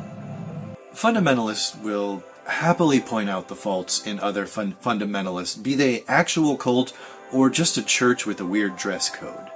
As important as it is for your average evangelical church to exclude people who aren't Christian enough, it's also important for them, especially for their congregation, to point out Christians who take it too far, so that their congregation can feel comfortable that, no, we're not the extremists, don't worry about it. Those weirdos in that church in the strip mall on McGalliard next to the Jamba Juice, yeah, those are the weird ones. We can look at them as the people who take it too far. Don't worry about what we're doing. We're not that bad. Taking things too far actually leads us right into our next piece of evangelical end times entertainment.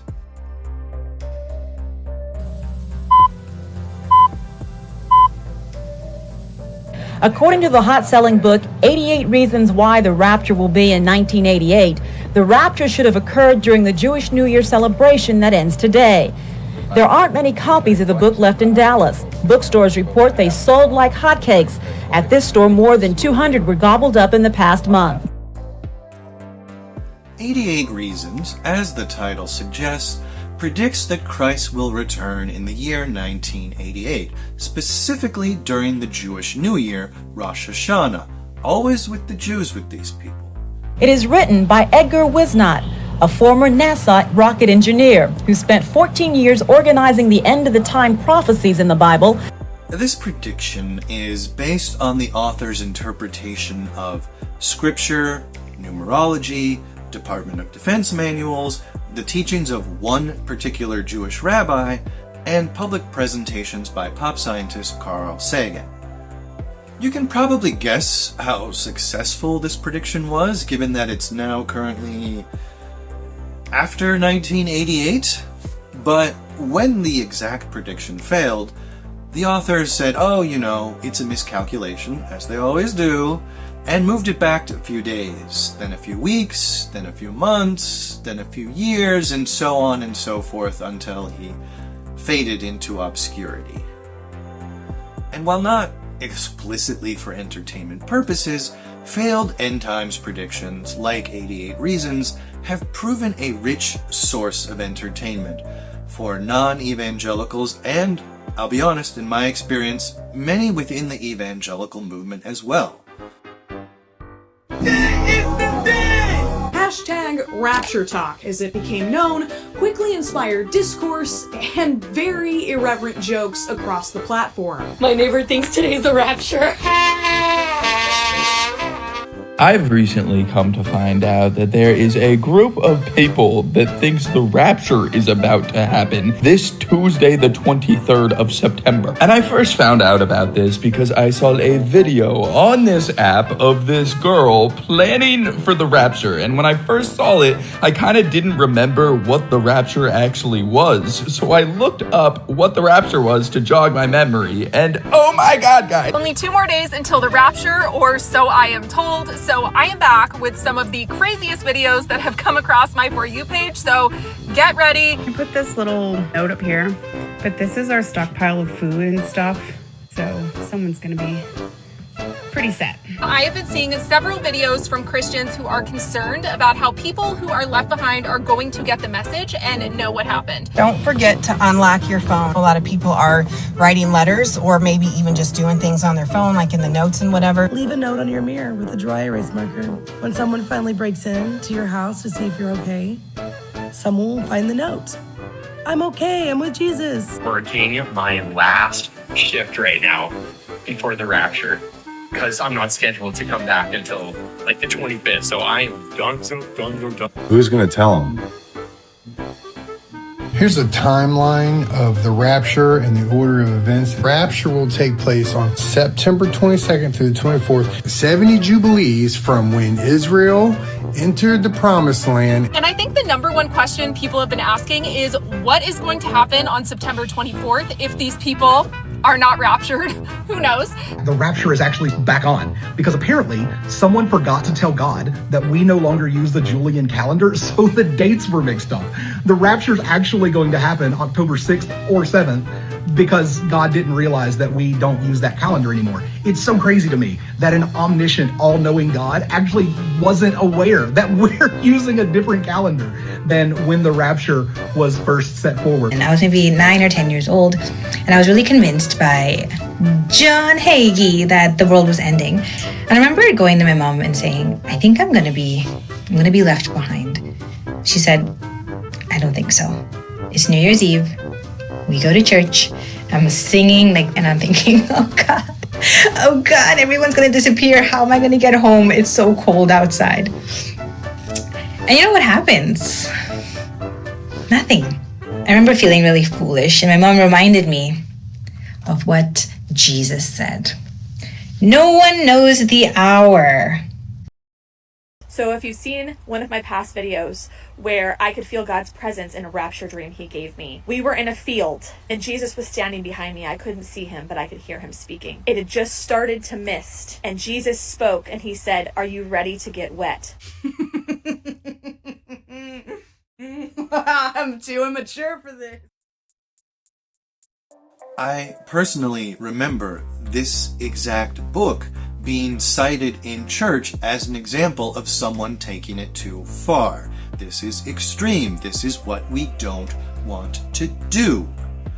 While it's easy for outsiders to paint fringe and extreme groups as all just being crazy and weird, when you actually dig into fundamentalism, you'll find there's a range. There is a spectrum, and people within fundamentalist groups, they love having people further on the fringe that they can point to as the crazy ones. It's reassuring to your congregation, like we said before. Don't worry. We're clearly not the crazy ones. Our church isn't in a strip mall. We don't have a dress code. We let you make friends outside of our religion. We even let you watch secular entertainment like Jeff Foxworthy and John Wayne and that ventriloquist with the old man dummy. What's the guy's name? Peanut? No. Walter? No, what was it? Ahmed? No. What is his name? Leadership in my church, for example, differentiated us from these fringe people like 88 Reasons by insisting that no one could predict Christ's return. They were very adamant about this, and anybody who did try to give you a date for Christ's return was viewed by leadership in my church as either a complete fraud looking for a quick dollar, or somebody who was sadly very delusional. He bases on what other people say about the text are not even authorities in the particular field. Harold Honer of the Dallas Theological Seminary says as a Christian, he is looking forward to the rapture, but he figured it probably would not be today because the Bible says no one will know when it will happen. Some in church would laugh and make jokes about end times predictions. Some would be more cautious and worry about how it affects the overall evangelical brand. And a very, very, very small minority, pretty quiet in my church, I think, might believe these predictions. There were probably people who hoped the predictions would be real, but they wouldn't say it out loud. At least, that was my experience. Other churches, of course, may have been different. And for those other evangelicals who sincerely believed that you could predict the end of the world down to a specific date for Christ's return, all of this rapture talk, these end times prophecies, they're no laughing matter. Some people out on the fringes might even sell some of their possessions. They might pick up and start moving, following around the people making the predictions like it's the Grateful Dead. And I do sincerely believe that the number of people who take the rapture so seriously as to follow every doomsday prediction and sell their home and the like, I believe they're very small in number. And if they weren't evangelical doomsday preppers, they'd probably just join some other doomsday group, some other cult or cult-like group predicting the end of the world. They need a level of help that churches just do not provide. One of the most untold aspects of these end times predictions is the part where rich people lack common sense. Just as Big Daddy D was able to self-finance very expensive voyages from England to the United States to spread his fringe ideology among churches there, the author of 88 Reasons secured major financial backing in order to give his book away to churches around the United States. He secured enough capital to ship several 100,000 copies of the book for free to churches all over the United States. And this guaranteed, even if leadership in these churches was not eager to give a date for the end of the world, this guaranteed an immediate attention for his crazy, far out there ideas. Adjusting for inflation, as I always love to do, we're looking at a cost for shipping these hundreds of thousands of books to churches at around $3 million under the individual flat rate U.S. Postal Service charge. But we can tell from the stamp on the book that they were given away by a company registered for commercial mail rates, which are significantly cheaper. The exact amount that it is cheaper is based on factors from information I don't have available to me, but even if the commercial mail rate is 1/10 of the cost of the individual flat rate, we're still looking at an expense of several $100,000 to get these fringe pamphlets into the hands of people in churches in North America. So even though it seems crazy, and even though a lot of evangelicals would even disagree with it, especially the clergy, these books got put out there. There were people who financed putting these books out there. People with a lot of money made sure that these books got into the hands of common people all over North America, and they became a huge hit. People were hungry to know the exact date of Christ's return, no matter how many times the people pushing the end of the world told them, you can't know when it ends. Gee, I wonder why that is. You tell me that everything could end suddenly, that everyone might suffer horribly if they disagree with us. I want to make sure that I'm safe for the end of the world, but you're telling me I can't know when that happens. Someone comes along and says, I know exactly when it'll happen, here are all of my proofs. Yeah, I can understand why people in church, despite being told over and over again you can't know when the end comes, might want to know when they can prepare for the end of the world. You can't make this a central piece of your ideology and not expect people to care about it. That's really all I have to say about 88 Reasons. I wanted to bring it up because I remember it from my own experience as being touted as an example of how not to talk about the rapture. Yet despite being touted as an example of what not to do, it got a lot of attention and sold a lot of copies and was a big return on investment for some very unscrupulous people.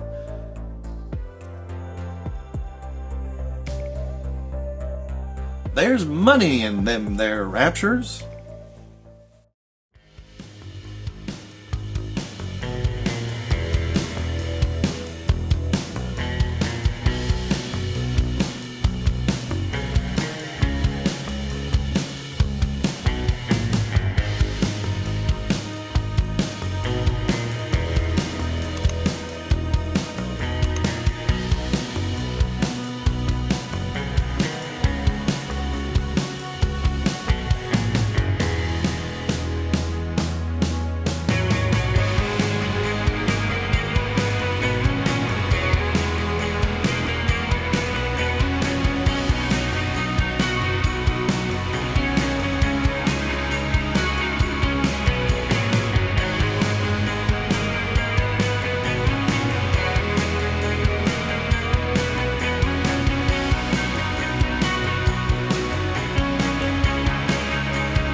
man saw his wife and children disappear and literally went insane. Police were there to control a mass shootout, but everyone just stopped when this man literally set himself on fire and somehow captured the futility they all felt. The futility and terror we all feel. I've been left behind. The futility and terror we all feel. I've been left behind. The futility and terror we all feel. I've been left behind.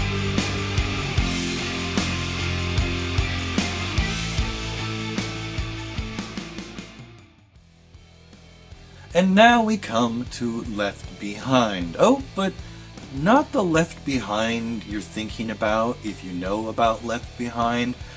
I mean, it's called Left Behind, but this is 1994, exactly 1 year before the publication of the first Left Behind book. And while this video does have connections to people who would produce the Left Behind films based on the books, it's different. This Left Behind is not a full-length film. It's a short film, one that mixes a futuristic post-rapture newscast with a bunch of men in suits talking about the rapture. And it's mostly the latter, and I'm gonna leave that part out because it's really boring. For about the first 20 minutes of the video, we get a fictionalized dramatization of the moments after the rapture. A global news network is struggling to report on the rapture right after it happens. People don't really know what's going on. Everything's a mess. Millions of people have disappeared. Rioting is happening in the streets. Infrastructure is destabilized, including the very video feed of the news program we are watching. And the police, well, actually, the police don't seem to have lost anyone. Probably an oversight from the producers? Compared to most of the entertainment we discuss in this episode, this video is actually kind of engaging. I especially like how the lead anchor grows increasingly despondent as information and technology fail around him. The performance, it's not over the top. He is trying to hold it together as a news anchor would, but it's getting harder and harder for him to do so. This Left Behind is presented to the viewer as a post-rapture guide for those left behind to help them understand what just happened. On that end, it fails. Primarily because the part that actually explains the rapture is even more dull than the church services the unraptured were avoiding in the first place. If I didn't listen to you when you were a condescending busybody on TV, I'm not going to listen to you as a condescending busybody on a VHS tape. Also, the whole fake newsreel, while definitely more interesting than the latter two-thirds of the video, it just undercuts the narrative that this was made for non-believers. It's apologetics, arguments in defense of the faith. I took an interest in apologetics when I was in church because people told me that it would provide logical arguments we could use to defend our faith and to prove our faith to people who didn't believe. But the more I got into it, the more I realized how circular it was. Pretty much all of apologetics presupposes that the person you're arguing with already shares most of your beliefs. The Bible is true because the Bible says it is true is only a valid argument if you believe the Bible is true. Likewise, the Left Behind VHS from 1994, despite its stated premise, really exists to reinforce beliefs in those who already want the rapture to happen. The news footage makes real what all the men in suits in the latter two-thirds of the video are talking about. But if you don't already agree with what these men are talking about, the news footage is just light entertainment. And this little VHS shares more than just a name with the Left Behind series. The Lalonde brothers, who played a major role in writing and speaking on this video, would later go on to produce the Left Behind movies based on the books, which we will discuss right about now.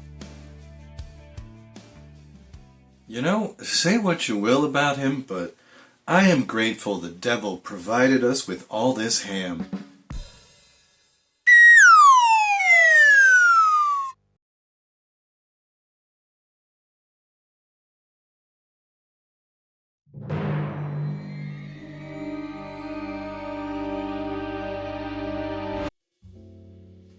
The Left Behind books were an inescapable part of my culture as a youth. You'd see people carrying these books around in school and church and discussing them and excitedly anticipating the next release like Marvel fans do for their next Avengers movie. And let me tell you, as a card-carrying proud member of the Evangelical Church in my youth, I read none of them, actually. I did not read a single one of the Left Behind books. Look, I was more of a Frank Peretti kid. Young adult adventure serials and problematic spiritual horror. That was my jam.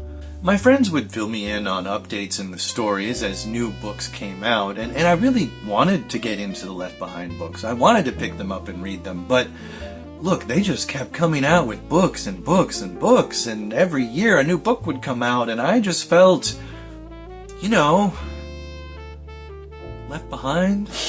And there are a lot of books. There are 13 for the main story, 3 for a prequel, and 40 in the children's series. As of about 10 years ago, the Left Behind series was known to have sold over 65 million copies. That number could very well be higher today. Obviously, with so many books, we can't cover the story in great detail. Basically, the rapture occurs, leaving people left behind and confused as the world falls apart. In the midst of chaos, an Antichrist named Nicolae Carpathia arises out of Romania with easy answers to calm a chaotic world.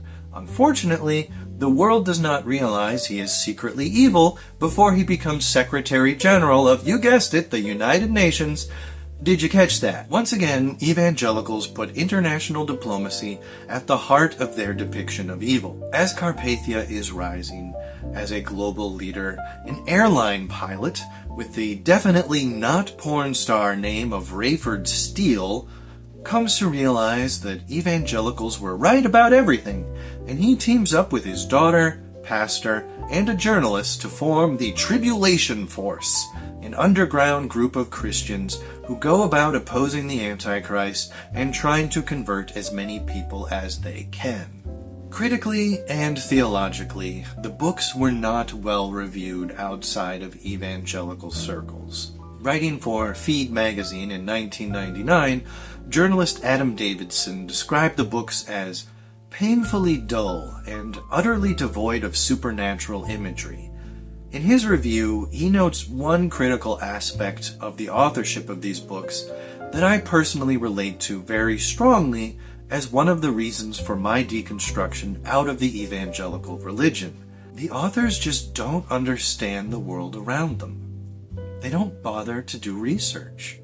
They don't seem to want to know the world as it is. He cites a few examples, including benign things like thinking journalists still dress like it's 1940, and more pernicious matters like not knowing basic things about Judaism despite writing books riddled with prophecies and actions affecting Jewish people.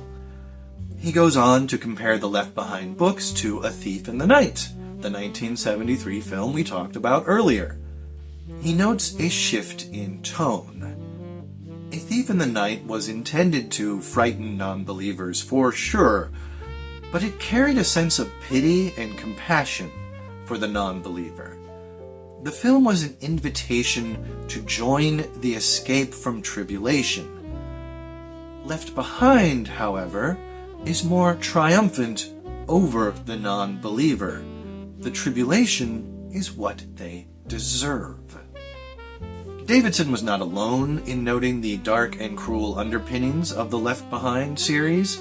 Writing for Orthodoxy Today in 2003, Dr. David Carlson, a professor of religious studies and member of the Greek Orthodox Church, described the beliefs that built the Left Behind books as an upside-down Christianity that welcomes war and disaster while dismissing peace efforts. He notes the real-world consequences of Left Behind's worldview that allows for no value to Palestinian people because, according to evangelical prophecy, the Jews must return to Israel in order to hasten the bloodshed that triggers the return of Christ. And remember what this theology teaches about the Jews who don't convert to Christianity. Yeah, doesn't end good for anyone. And because I want to emphasize that not all Christians are like the evangelicals, and not all people who have lived in Indiana are like the evangelicals, I will share the closing words of Dr. Carlson's article.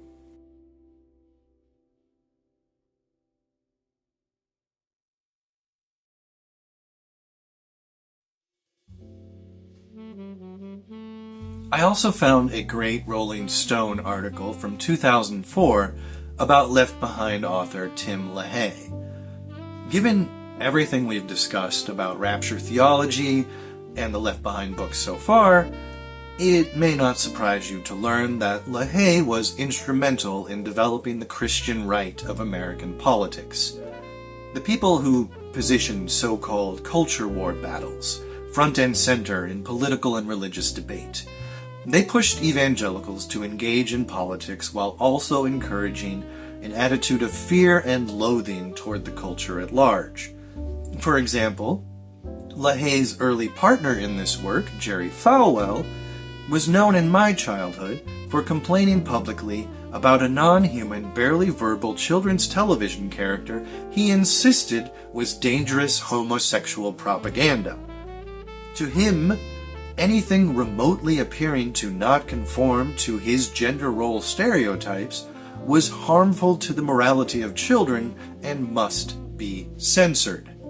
LaHaye was active in Republican political campaigns throughout the late 1970s and 80s, that is, until his financial ties to a Korean sex cult and strident anti-Catholic views made it difficult for politicians to be seen in public with him.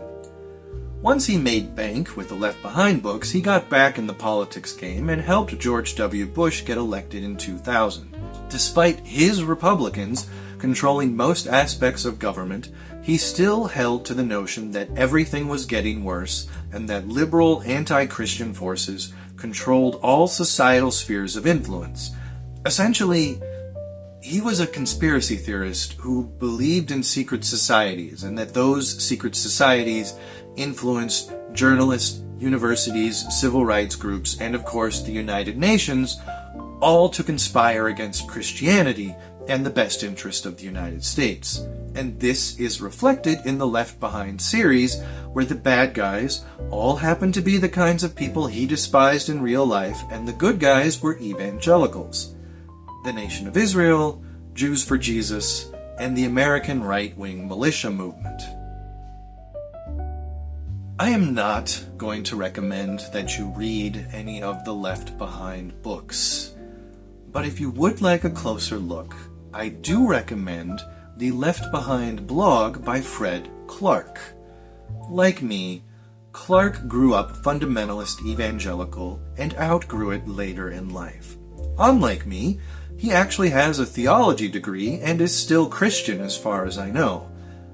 I encountered Clark's online writings at a time when I was deconverting and feeling very angry about religion.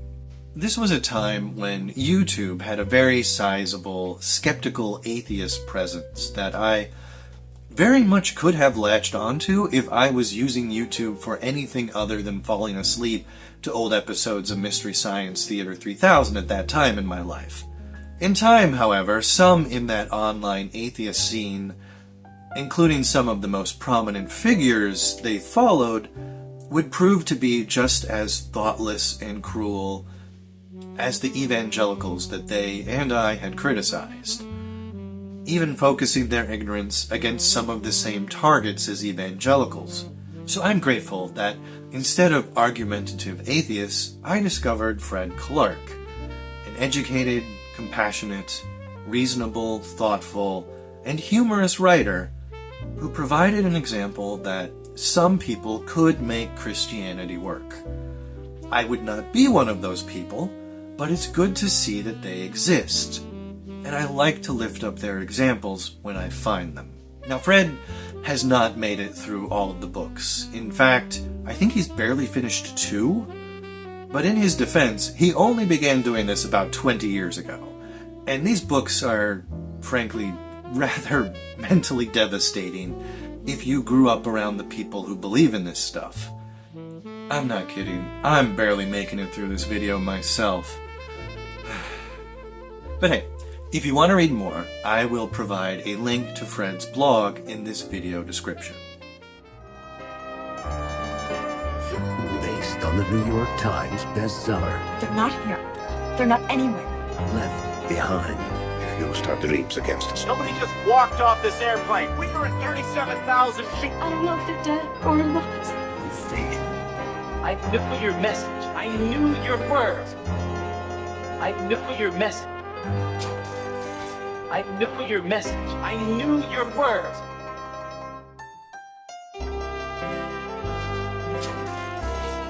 I knew your message. I knew your words. Left Behind, the movie. All is true. Seeing is believing.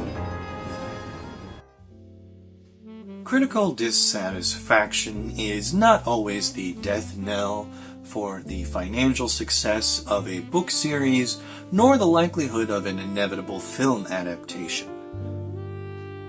Left Behind got its film debut in 2000.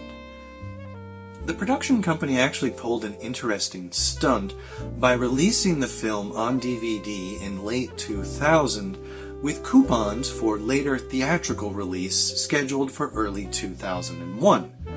The goal was to get word of mouth going in churches through the DVDs and make for a grand opening weekend in cinemas. And while home video sales were excellent for an independent film, I don't know that there is evidence that the gambit paid off at the box office. The cast for the Left Behind movie had one very big name attached.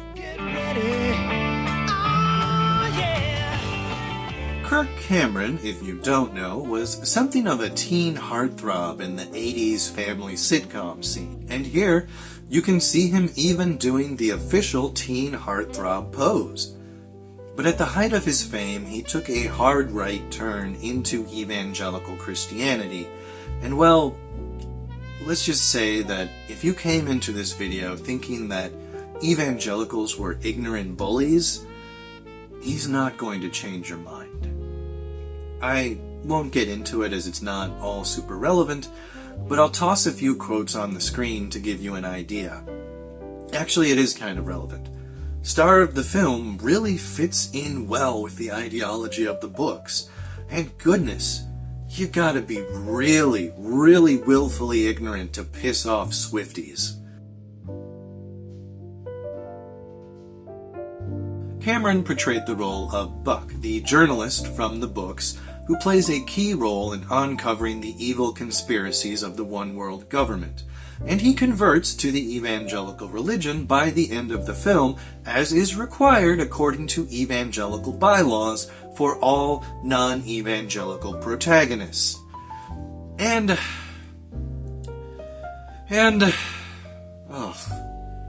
look, I can't keep doing this. I can't go on. No more.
So, some years ago, several former evangelical friends of mine and I came together and we started doing regular movie nights.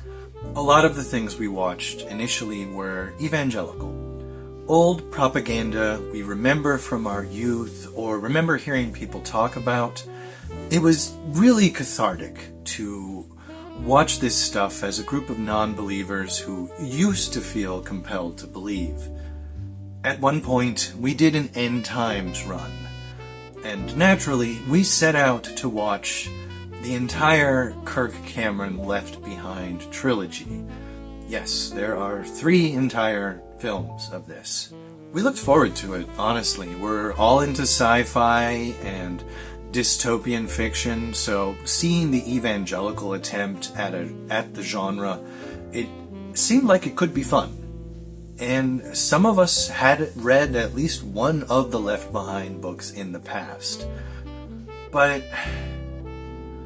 you know, it's not even the cruel ideology or the low production quality. It's not the bad dialogue. It's just the worst that any film could be. Boring. You ever get off a plane and try to describe a movie you watched near the end of a long flight while falling in and out of sleep? Maybe the film was 2 hours long and you were awake for about 1. That's what it was like trying to discuss the Left Behind movies while we were watching them. I don't remember if we even made it through all 3. It doesn't matter. Don't waste your time on this. I didn't watch them again. I'm not interested in watching them again. I have a full-time job. I have a life partner. I have a cat. I have hobbies. If you want my review of the Kirk Cameron Left Behind trilogy, you're gonna have to pay me because that stuff is tough to get through, and I just have so many other things going on in my life that are so much more enjoyable. More interesting than the films is the behind-the-scenes drama. Tim LaHaye, the author we just spoke about, actually sued the production company of the film, insisting that they weren't producing the major blockbuster they promised him, and that the budget for the film was not nearly enough. He asserted that they promised to spend $40 million, but they responded by saying that nothing in the contract gave such a number. I did a little quick cross-checking and realized that the timing of the lawsuit in the summer of 1999 is well before the film's release, and even prior to shooting began for the film. So I am confused as to how LaHaye could determine the film was not going to be a blockbuster at such an early stage of development, especially since he did not have a background in film production. I did notice a line about how they negotiated the film rights before the book series really took off, so perhaps LaHaye just assumed that the bigger earnings for the books should require bigger spending on the film adaptation. At any rate, it was a real diva move on his part, and a curious footnote to an otherwise very forgettable endeavor.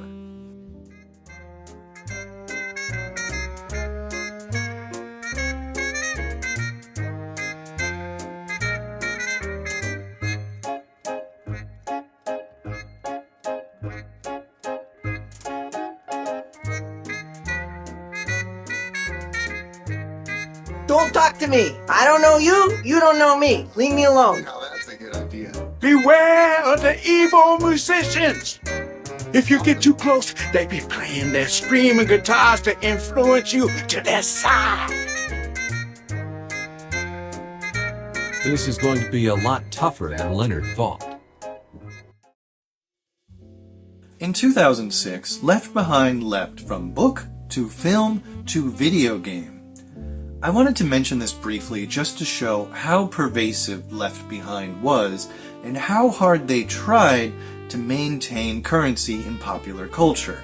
Left Behind Eternal Forces was a real-time strategy game, or RTS for short. RTS games typically involve gathering resources, building a small army, and constructing buildings that each serve a unique purpose to support your army. Classic examples of the genre include titles like StarCraft or Command & Conquer.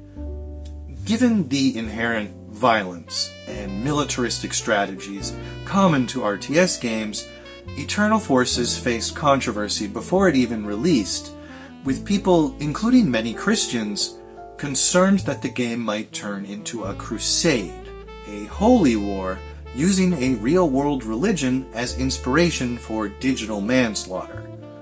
Knowing what we do of the Left Behind author's beliefs, these concerns were not unfounded. However, from what little I've seen of people playing and reviewing the game, I don't think it ended up as bad as people thought. Eternal Forces positions the player in Manhattan as part of the Tribulation Force, that underground group of evangelicals opposing the Antichrist and trying to save people after the Rapture. And while violence is an option, the game appears to make it harder to win if you physically harm people, instead pushing you to build churches that you can use to train musicians who go into the streets and convert people with their music. Beware of the evil musicians! If you get too close, they be playing their screaming guitars to influence you to their side. The idea of penalizing violence in an RTS game is unique, and had developers put more resources into developing game mechanics and level design, they could have had something special. But as it was, reviewers generally found the game buggy and uninteresting, and reviews were mixed to negative. I find this contemporaneous review from GameSpot to be very on point for a lot of evangelical entertainment. It's not always an anti-religious conspiracy if people aren't interested in your book or game or movie. Sometimes it's just bad. I wish evangelicals could understand that. Oh, what?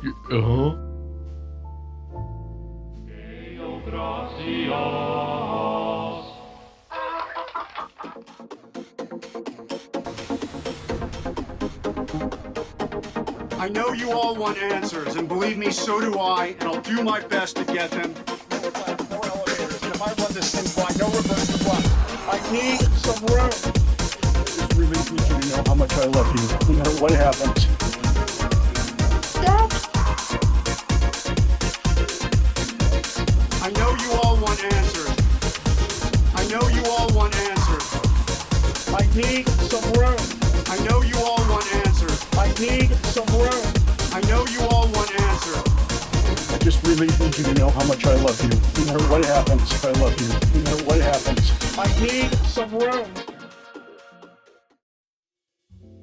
The Left Behind series got an attempted reboot in 2014 with Nicolas Cage taking the lead role, and the lead role this time transferring from the journalist character Buck to the pilot character Rayford Buns of Steel.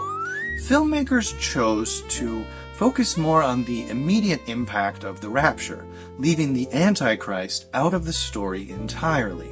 It could have been a bold choice for a more humanizing, character-driven look at the Rapture had the writers chosen to try to understand human beings. To do this, they would have to overcome all of the faults of the source material, and based on the response to the film, it appears they did not succeed. I know you all want answers. I need some room. I know you all want answers. And it's not just regular film critics who panned this film. Here's a piece from the evangelical magazine Christianity Today, trashing the film as exploitative garbage, just a Hollywood cash grab, hoping that any old shoddy production will gain an audience simply by associating itself with evangelical Christianity. My favorite part of this review is the author's note at the end, likely added after receiving many angry comments, where he has to clarify why he doesn't like the Left Behind books either. This is the kind of criticism I desperately wanted to see when I was an evangelical, but never did. It's really hard to produce good art within a community when no one in the community is encouraged to look at their own people critically. To their credit, I have noticed writers at Christianity Today sometimes being really capable at this. I certainly may not agree with them on every issue, and I know this won't be the case for every writer at the magazine, but sometimes you can find evangelicals arguing hard against the dominant culture wars of their movement, struggling to get their readers to consider facts and evidence and work toward a religion that is compassionate and understanding of the world around it. But keep in mind, it is still an evangelical magazine, born from the works of perhaps the most famous evangelical minister of the past century, Billy Graham. So I doubt it will ever be a model of Christian progressivism, but it can and does provide a platform for reasonable discussion, to the great chagrin of angry culture warriors like the authors of Left Behind or anyone worried about gay Teletubbies. Far less reasonable types who sadly still dominate the main discourse of evangelical thought. Oh, but there is at least one positive review for the 2014 Left Behind. Tim LaHaye said it was the best Rapture film he ever saw, which is quite the remarkable turnaround from his litigious reaction to the first attempt.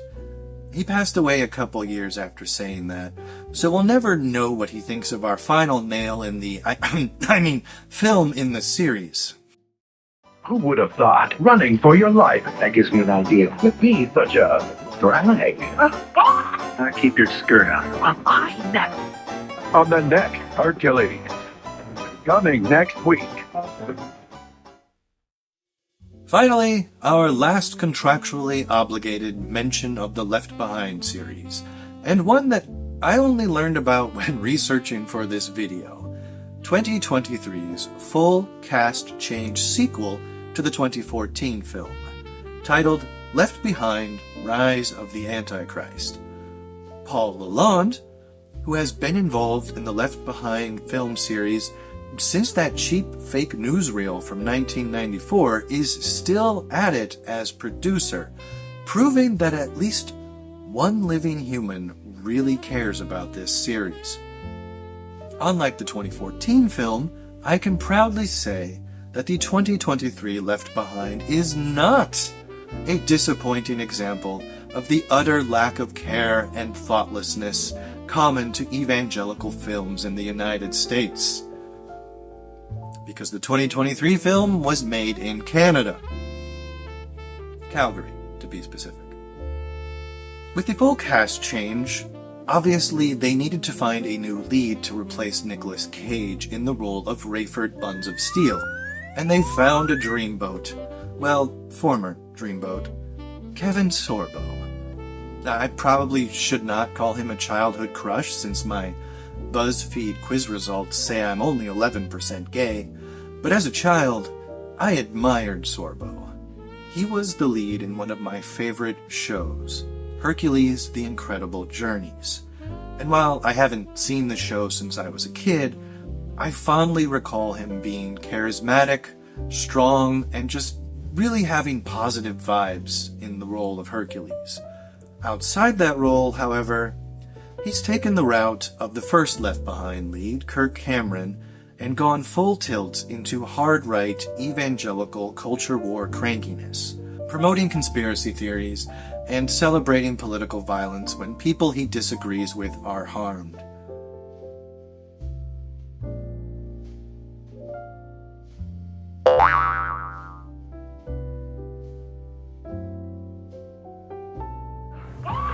Keep your skirt on. Well, I never.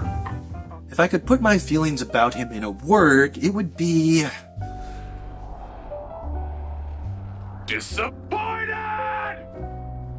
Cranky Kevin is not only the lead, but also the director, which, if this review in Variety is to be believed, results in the film dialing up the right-wing conspiracy theory writing and, frankly, giving me more reasons not to waste my time on this.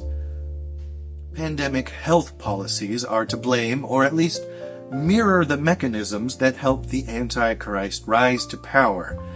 is that he tripled his wealth during the COVID pandemic, and he tripled it again in the aftermath of the vanishings. And there's a not-so-subtle comparison between the evil overlord of the end times and Barack Obama. As we anticipate the arrival of the United Nations peace phenom, Nikolai Carpathia. This is the kind of reception you might have expected for a movie star, but for a politician, I haven't seen anything like this since Obama. I mean, listen to that!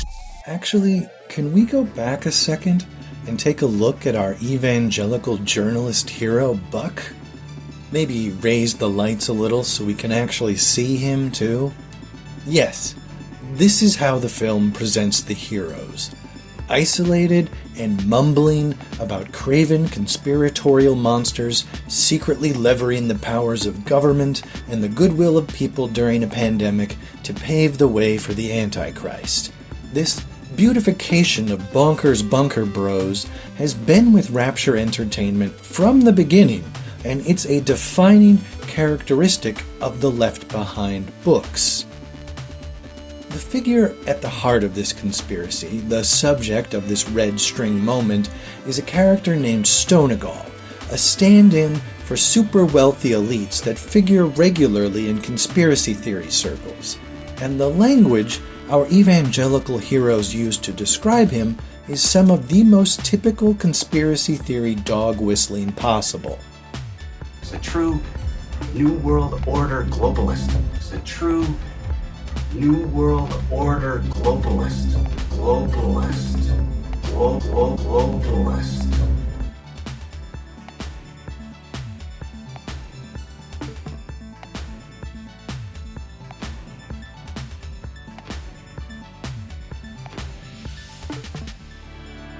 Globalist doesn't always mean Jewish, but it very often does, and it's a phrasing anyone with even a passing concern about anti-Semitism would do well to avoid.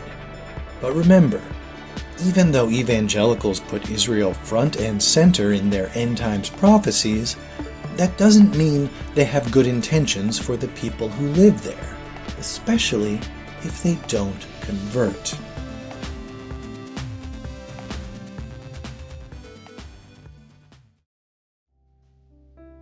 But for what it's worth, Cranky Kevin is a seasoned Hollywood actor, and it's possible that his attempt at a Left Behind is the most competently filmed of all the Left Behinds. As Variety notes, making it hard to hate watch. But one thing Rise of the Antichrist really lacks is well, the Antichrist? Who barely gets any time in the film.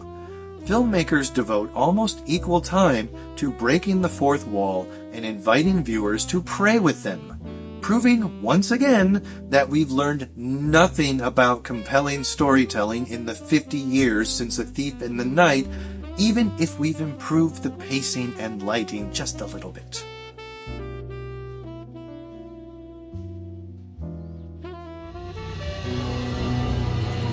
It's a bomb! Run!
Given how much the Left Behind films really abandoned the promise of showcasing a compelling, evil global leader as promised in the evangelical prophecies, I wanted to make quick mention of a competing film set from my youth that did at least provide an entertaining villain. When I was a teenager, we actually had competing end times films, Left Behind and The Omega Code. Left Behind, as we noted, had the advantage of being based on a hugely popular pre-existing IP, but Omega Code had the advantage of Michael York, hamming it up as the Antichrist. Coincidentally, Michael York has great advice for approaching end times theology. I suggest you don't worry about this sort of thing and just enjoy yourself. That goes for you all, too. Yes. There are 2 Omega Code movies. Neither are good. These are still essentially Republican church propaganda flicks. You just swap out the EU for the UN as the center of the Antichrist power, but Michael York at least makes his scenes enjoyable, as he brings a real Disney villain energy to the role. Go! Pour out your bowls of wrath upon the earth! Bring it on! If you can find a compilation of just his scenes, it should be a fun watch.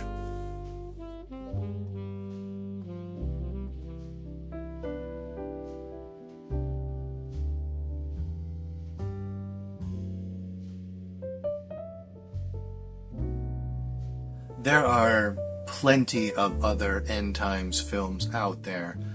I can't imagine any of them are good, but if you know of anything noteworthy, please let us know in the comments.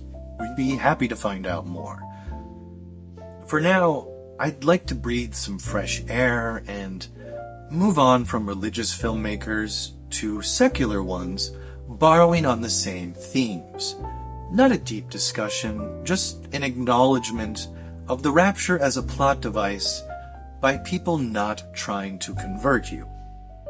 In 2013, we actually got 2 comedies in the same year invoking the rapture.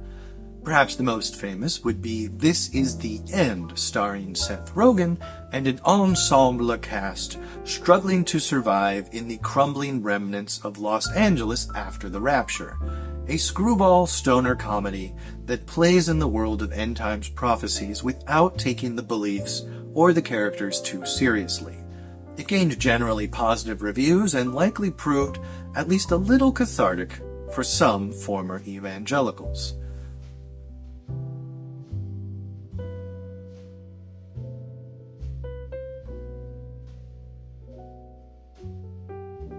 The other film from 2013 is Rapture-Palooza, starring Anna Kendrick and Craig Robinson, who actually was also in This Is the End. Really hedging his bets on the deconstructed audience that year, huh?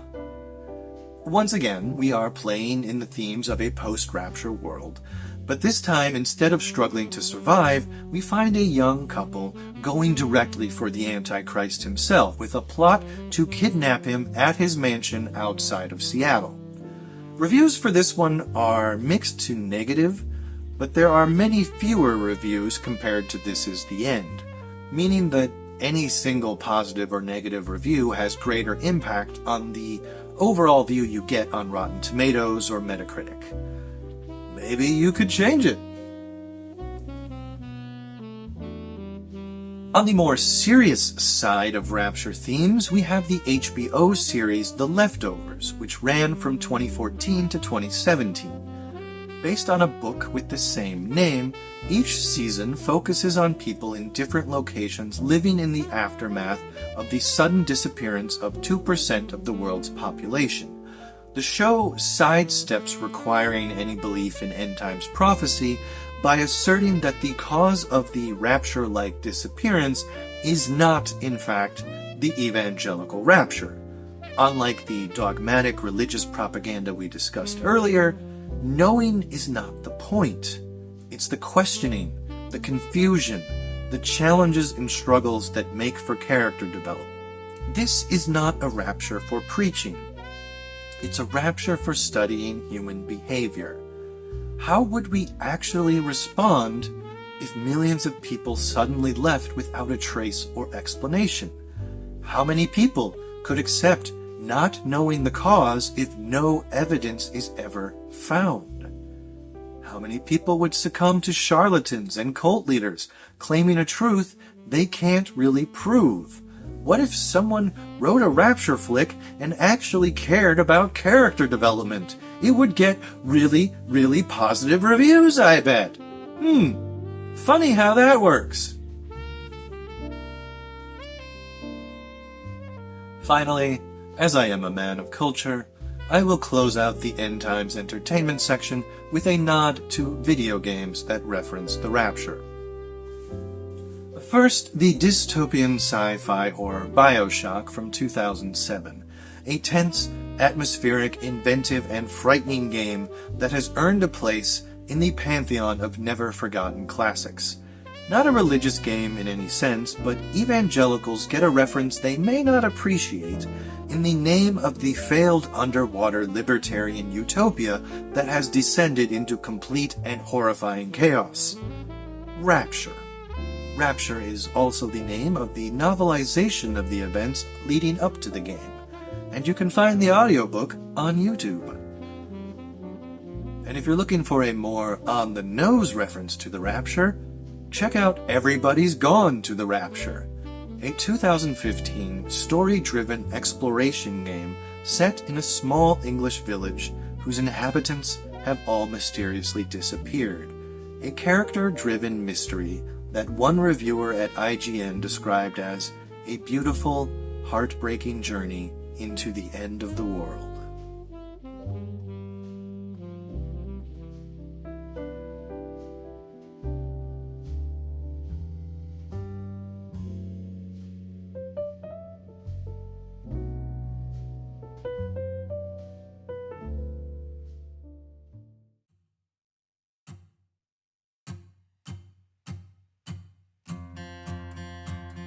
maybe you could start a group for people to talk about any kind of feelings you may be feeling. What kind of feelings am I feeling? Shame? Uselessness? I don't feel useless. But I like shame. Shame I can work with.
If you've been watching the entire video, first of all, thank you. You may already have an idea of what it's like to grow up among Rapture believers. And before getting into my ideas for how to live your best life after belief in the Rapture, I'd like to review the experience of enduring the things we discussed in Part 2. That entertainment, it gives us a window into what it's like to grow up among Rapture believers. Even if we didn't watch everything discussed in Part 2, we did watch a lot of very similar things. And the more that outsiders scoffed at our factual inaccuracies, our exaggerations, and our deliberate ignorance, the more that the gatekeepers of our religion would close the doors to the outside world, insisting that any criticism of our creatively corrupt content was actually persecution and proof that the world didn't deserve us. Looking back on the media we've just reviewed, I find it interesting that the few creative bright spots, or near creative bright spots, they're not the big and famous pieces. They're not things you probably have heard of if you're familiar with the Rapture at all. They're much smaller projects. We've got a half-hearted attempt at turning the Rapture into a real-time strategy video game that could have upset the genre if they just put some effort into it. We've got a 20-minute fake newsreel with more energy and character to it than any of the full-length films we discussed. And a very jolly music video with dark themes put out by a sadly very abusive cult. There's no winning here. When it comes to the evangelical religion and its entertainment, I'm mostly glad for it to remain, you know what I'm gonna say, left behind. Like I mentioned before in my review of the Thief in the Night series, the lack of artistry, creativity, intellectualism, and so on in my culture, it really wore on me as I grew up. Add to that the tribal nature of the evangelical movement, like what we discussed in the post-Cold War section on the history of Rapture theology. The fact that for all the talk of piety and fundamental orthodoxy, ultimately, people in my background, they just care a lot more about placing the United States and perhaps Israel at the center of the universe than they do about anything that Jesus might have taught. Not only did I grow up seeing a lack of intellectual and artistic development, I saw a lack of artistic and intellectual integrity. The cause mattered more than the means and the people. They might label the cause as Jesus, but Jesus always ended up looking like whatever incredibly wealthy white male was the front runner in the Republican Party at the time. Regardless of whether that man even pretended to be Christian. I didn't want to be a hypocrite. I didn't want to be a conspiracy theorist. I wanted to have logical, rational explanations for my beliefs and conduct. They told me the Bible was perfectly historically accurate, and that there was ample evidence to support this. And yet, people who work in jobs that require fact and evidence-based reasoning, archaeology, biology, history, even linguistics, anthropology, so many fields, they just have such clear disagreements with things I was taught in church. And when it comes to arts and music, I wanted thought-provoking, engaging, inspirational works, and all I ever got were cheap imitations of the most popular trends that just regurgitated everything I was already hearing in church, word for word. The gatekeepers of the faith said that we should feel proud to be different, proud to be singled out for having weird beliefs that don't jive with education and pop culture, that somehow refusing to participate in society, refusing to respect others as equals, that would make us modern-day martyrs. But it all wore me down. I don't need or want to feel special for clinging to some arcane knowledge that only I and a few other people understand. My value in life, the value I found in church, actually, is community. Supporting other people, feeling supported, hearing people laugh at something that I created, having a friend inform me that I've helped them survive a dark time in their life, acknowledging and expressing gratitude to the friends who've helped me through my darkest moments. That's the value I get in life. Beliefs, orthodoxy, the thoughts, they all matter so much less than the things that we actually do as people. I've always wanted to be a rational and empathetic kind of person, someone who learns from others and helps others to learn. But the evangelical religion, as it was taught to me, it just gets in the way and prevents the human connections that I always wanted with the wider world.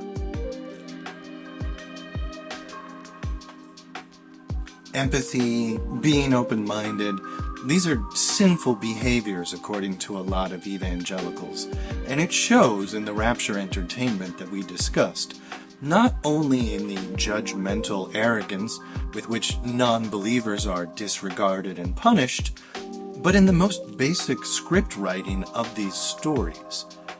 Empathy is essential to fiction. A good film or novel provides an opportunity to experience life through the eyes of someone else. I remember sitting in my high school in the Midwest, reading Hemingway, and experiencing a glimpse into the tragic life of a guerrilla volunteer fighting against fascism in the Spanish Civil War and falling in love along the way. And I experienced emotions reading this book that had been unfamiliar to me so far in my young life at that point. I knew nothing of Spain, of Civil War, even love, and yet I could feel a connection to the characters. The events in that book meant something to me. At time of recording, we are in the end of the year holiday period, and I just watched It's a Wonderful Life again. Not just the 15 minutes everyone knows, but the whole movie. This film remains a very influential and popular Christmas classic, in large part because it reminds us to treasure the people who provide a positive influence on our community, and to reflect on ways that we could be a positive influence as well. And it accomplishes this, get this, without any of the characters looking directly at the camera and quoting the Bible at us. The characters and the situations, they're believable and they're relatable, even with the supernatural element of the guardian angel involved. A good author or filmmaker needs empathy. Empathy to understand the characters they are creating and make them appear more human, and empathy to understand the audience that might be perceiving their work, to know the culture and the influences that might affect how people perceive the book or the movie. Evangelicals refuse to do this. Fundamentalism forbids empathy.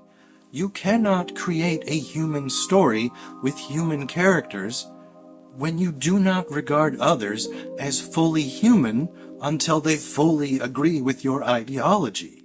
Every time they make one of these Rapture movies, or any movie for that matter, they insist it's for outsiders. It will bring people to Christ. Yet not once have I seen them craft a story that speaks to non-believers in the world that non-believers actually live in. Evangelicals can't write a story that takes place in the real world because they need the real world to be more frightening than it usually is. Fear is the primary emotion in control of how evangelicals approach everything in life. We had what you might call specific fears. Fears of people and things that we were told would harm us, such as foreign religion and culture threatening our way of life, professors out to prove our religion was wrong, pop culture trying to corrupt us with bad morals, progressive politicians trying to control us with promises of making our lives better, and so on and so forth. But there was also a deeper existential fear underneath it all. Our beliefs were taught to me by people who chose the analogy of a house of cards.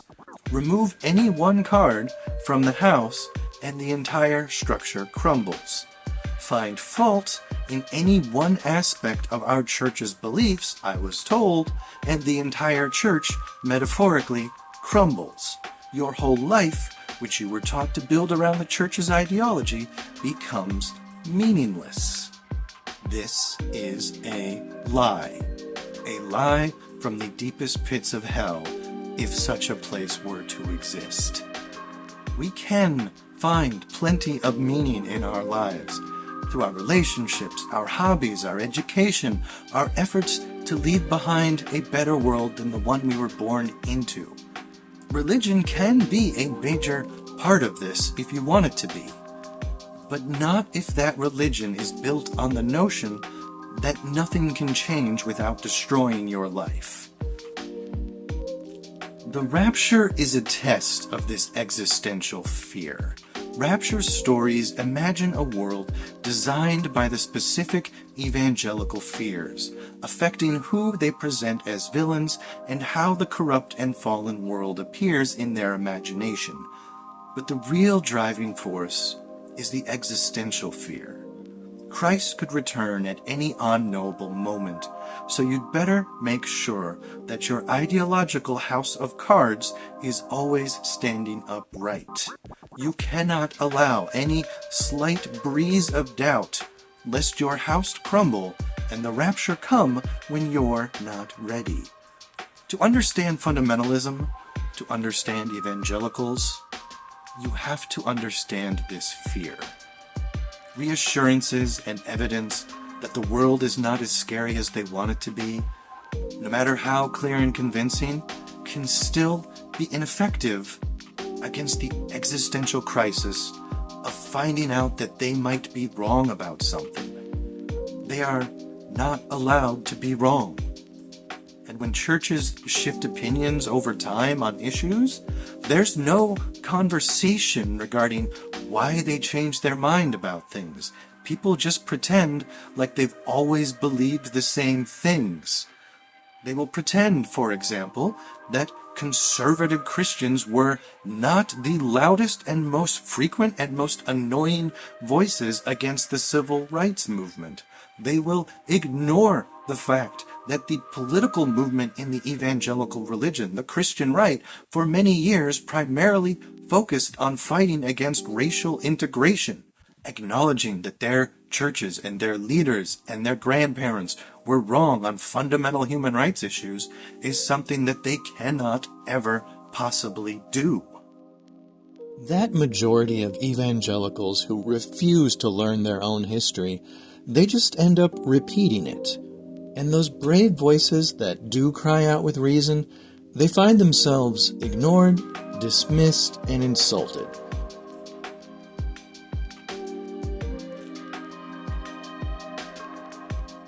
Christianity today apologizing and recognizing its complicity in disavowing the civil rights movement should be seen as a sign of growth, even if it is very late. But for many evangelicals, it is a sign of weakness, political correctness, wokeness, or whatever term is in vogue to disenfranchise people with an interest in social justice and a conscience. There's no reason to apologize when you are never wrong. And you can be certain that you are never wrong because the Bible says you are never wrong. Anyone who disagrees is a heretic, or worse, a leftist.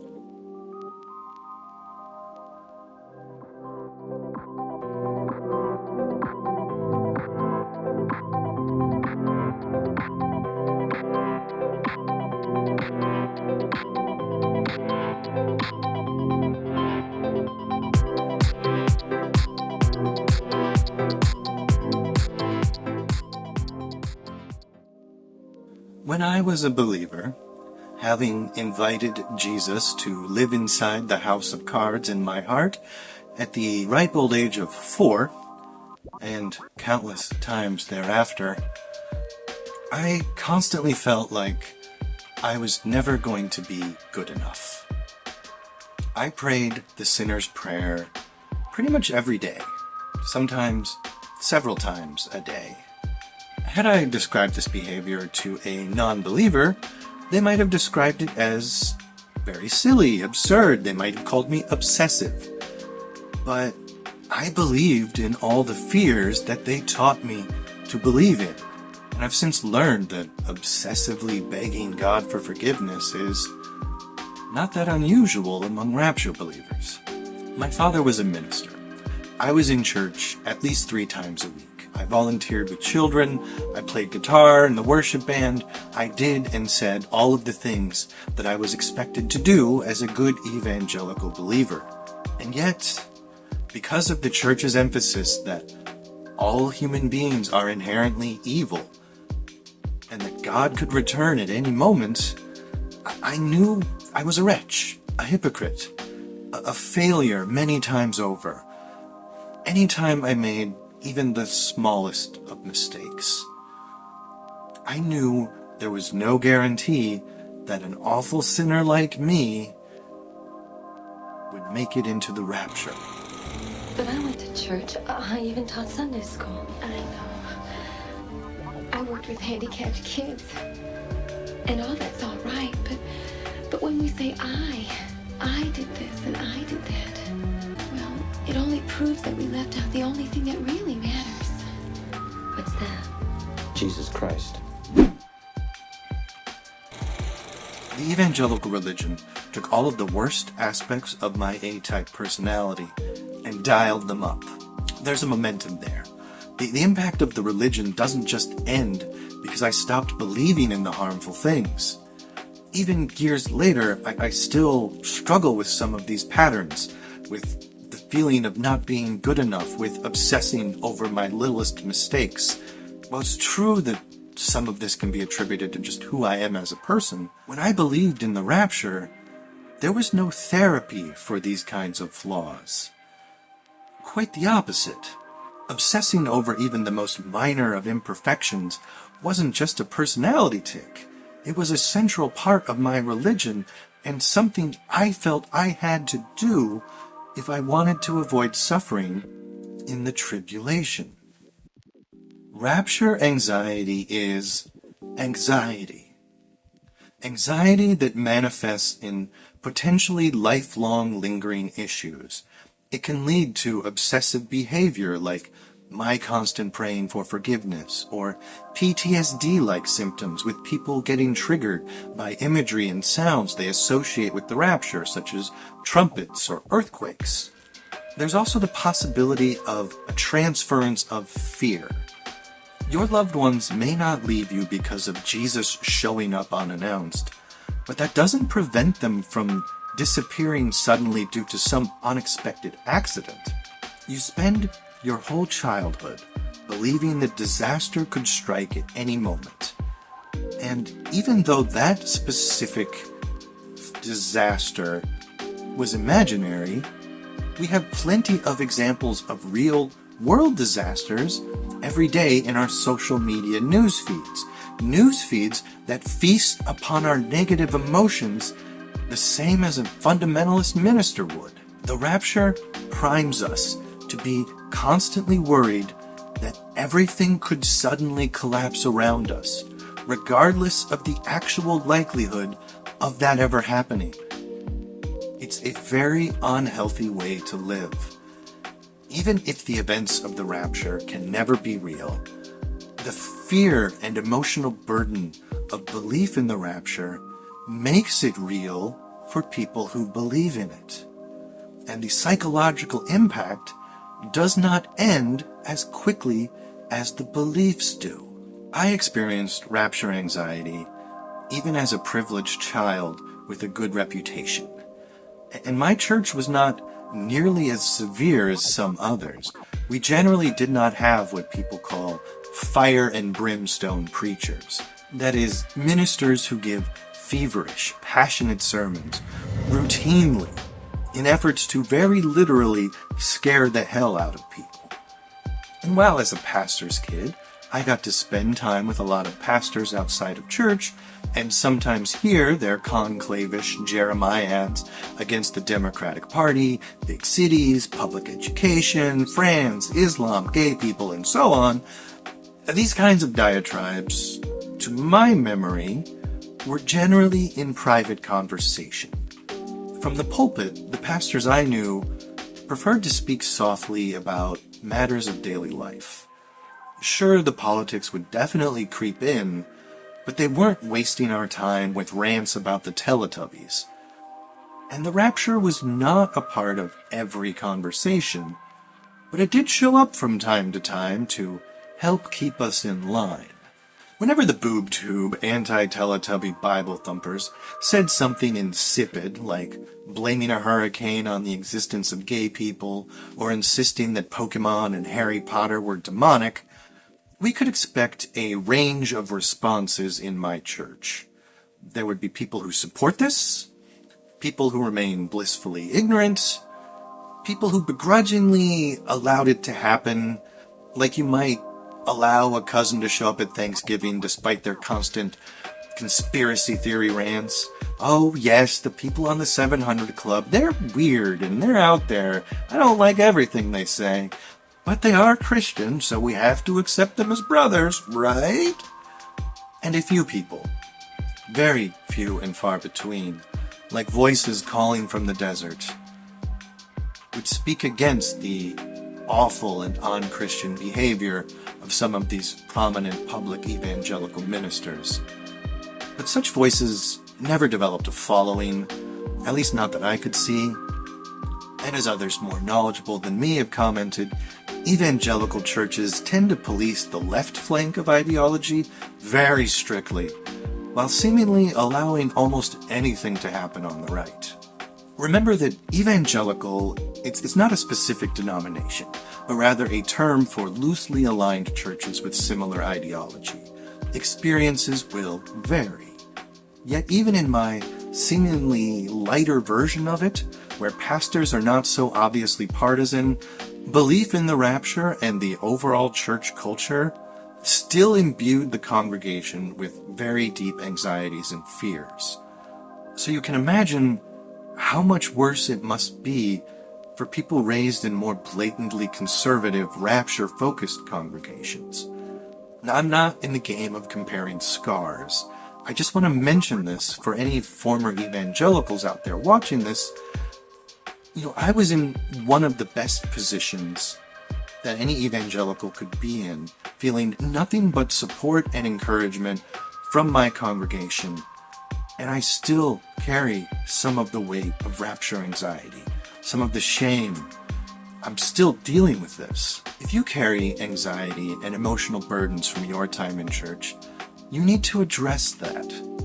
Don't fall prey to comparing harms and casting things aside because, someone else might have suffered more than me. Who am I to think that I'm dealing with something real?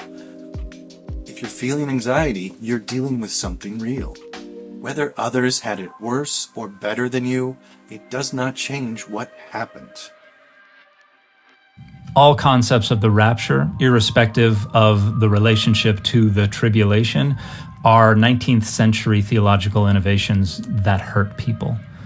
So whether pre or mid or post or any other kind of trib, they have had deleterious effects on the livelihoods and the mental health of primarily Americans. And it's primarily Americans because the rest of the world of Christendom has largely rejected this doctrine, and it only remains salient within American evangelicalism and broader Christian nationalism, primarily because of its rhetorical utility.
So, how do we survive after belief in the apocalypse?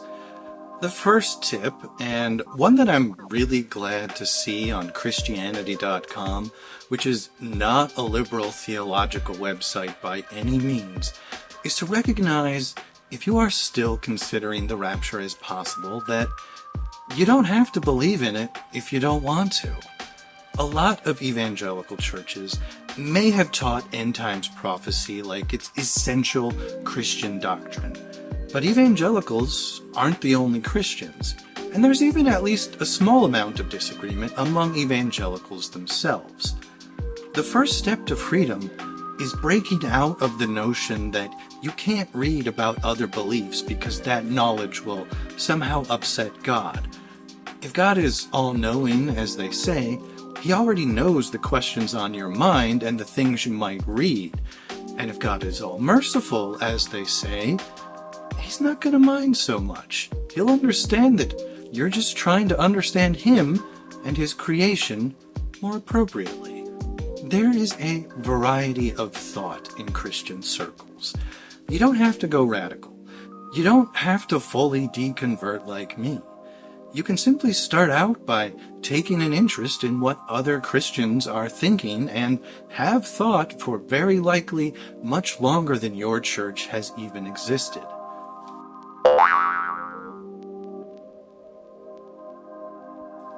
It is imperative in your walk of life to find people that respect your right to form your own beliefs and allow you the space and time to come to your own understanding. This applies both for people who share your starting position and people more on the outside like me. In my experience, I found this easiest with people who were not evangelical, and especially people who were not religious. Because they, first of all, had no imperative to change my beliefs, and secondly, they had no pre-established list of required beliefs that all their friends had to share. That's what it was like for me in church. So outsiders were much more open-minded, much easier to chat with. The most important aspect of our friendship was just mutual respect and enjoying each other's company. If I told them I was shifting my thoughts on the perfect inerrancy of Christian scripture, they might get curious, they might ask some questions, they might want to know why I'm moving in this direction, but they wouldn't have a definitive position on the issue that they expected me to return to. Compare that with trying to talk to the ministers that I knew growing up.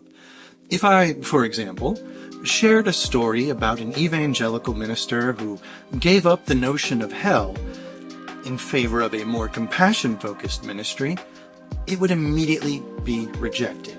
No curiosity, no questions, no interest in why such an article might be of interest to me, no interest as to why that minister might change his mind.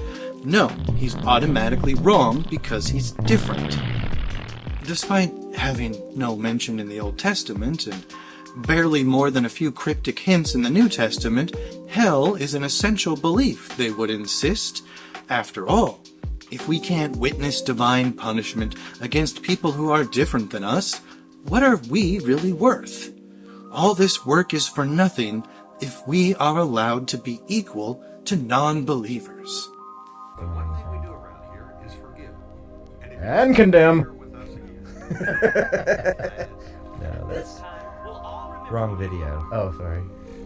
Mercy, compassion, empathy, all these positive healing aspects of the human social experience, they often play against our fundamental demand for fairness.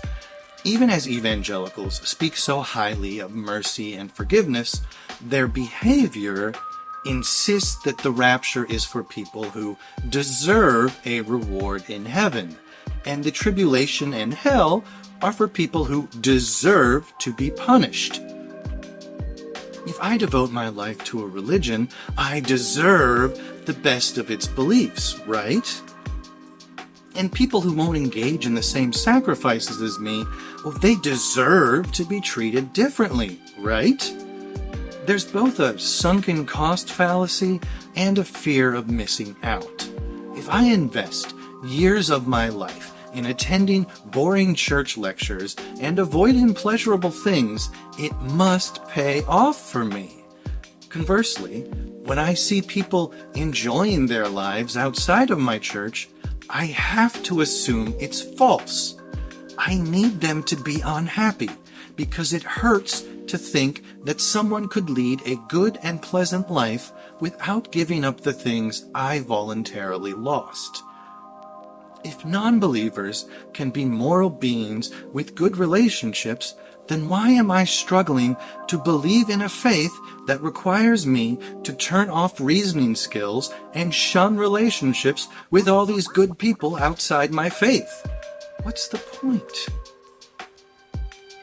Despite these kinds of attitudes being very common in church, it is, like so many things, the complete opposite of the lessons in the Gospels.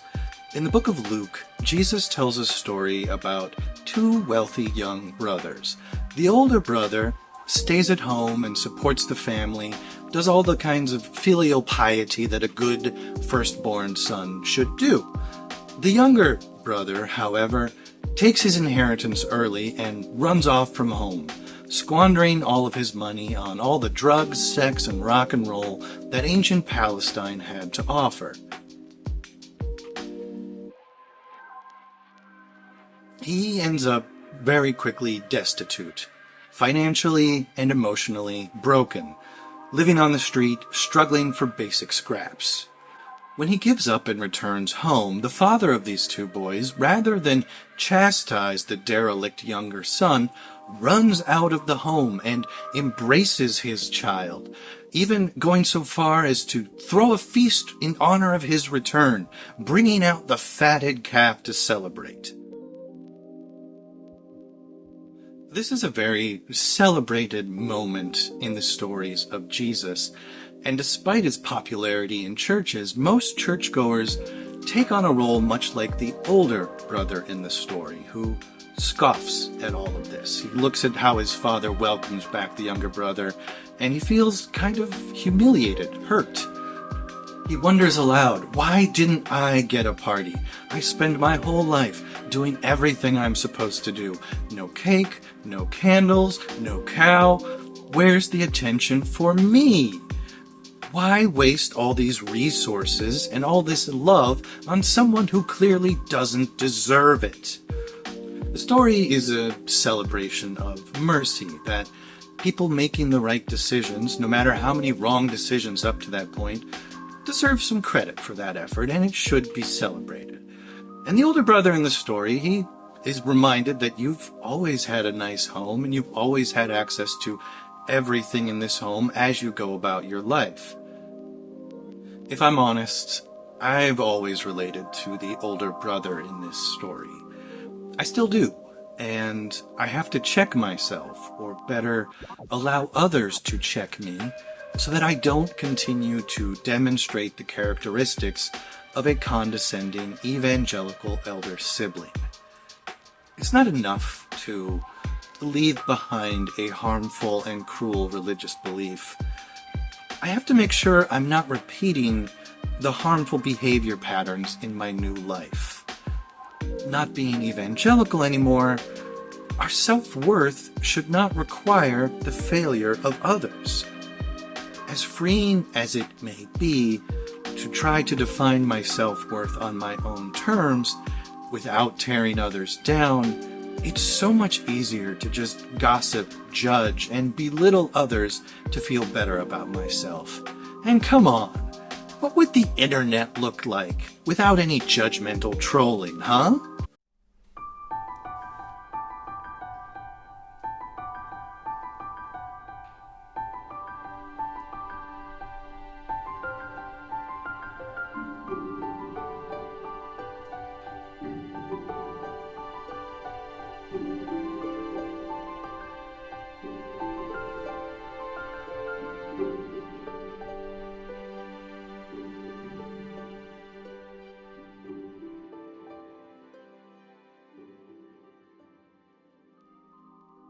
My deconstruction may look different than a friend's deconstruction, and that doesn't mean that my friend is wrong.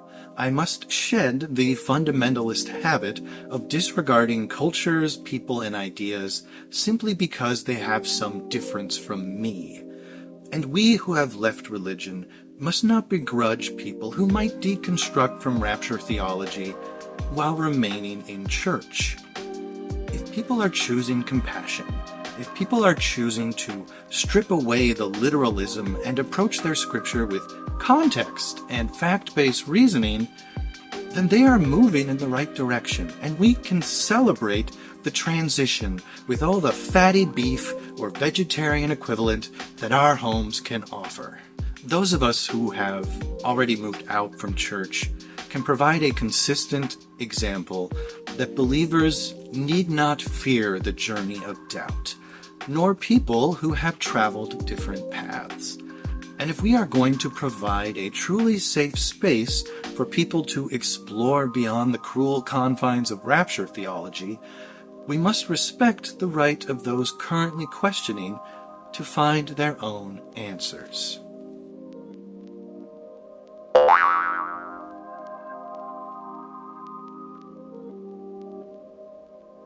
Honestly, even after no longer believing for many years, I still find comfort when I see prominent Christian leaders, historic and present day, reject the rapture and debunk end times prophecies.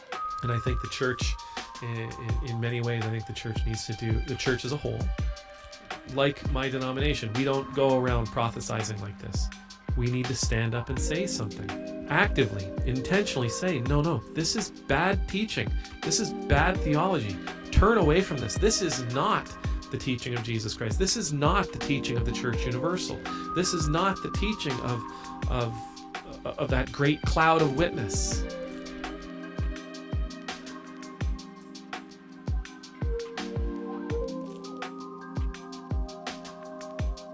The fears that evangelicals ingrained in me, they leave behind a lingering stench long after the source materials are out of my mind.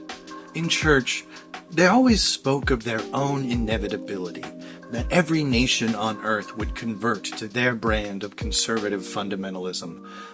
They do this, of course, without any regard to objective research on religious trends, but the way that they surround you, beat the fear into you, and refuse engagement with the wider world, it truly cuts off a young evangelical from familiarity with objective reality.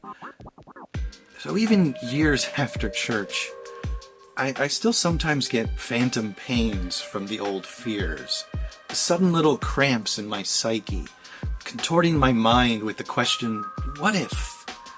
What if they were right, and there is a hell? What if there's a rapture? I know I'm not alone in this, because I've talked with other recovering fundamentalists. But for me at least, these aren't deep and serious thoughts. Logically, and more importantly, just as a human being who cares about people, I know the beliefs of my youth were wrong.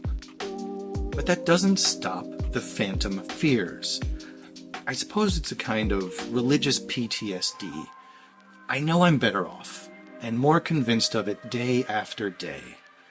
But flashbacks of the fear, the shame, and the self-loathing that I embraced as a good conservative churchgoer, those still occur. Thankfully, less frequently, as I spend more time away from the source, but it still does happen from time to time. So I find it helpful, even though I'm not a believer anymore, sometimes to just check in with educated and compassionate Christians to remind myself that, no, what I was taught was not healthy, and it should not be considered normal.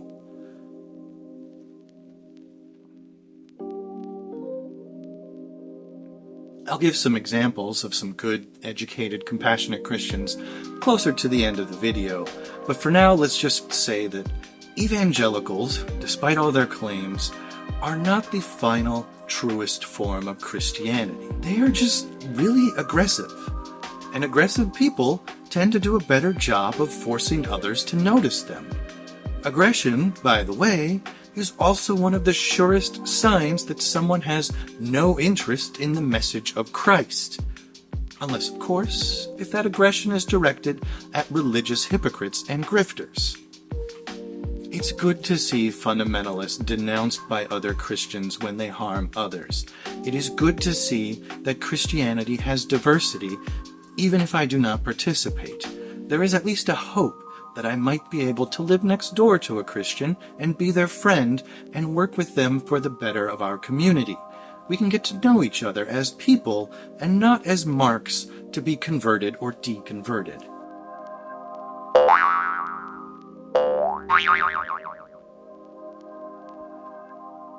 In community, well, that's a real key point to recovery.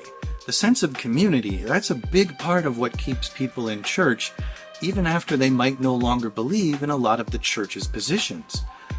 It's also, frankly, the hardest aspect of church to replicate after you leave. Without divine punishment hanging over our heads, what is left to make us wake up early and meet with others routinely?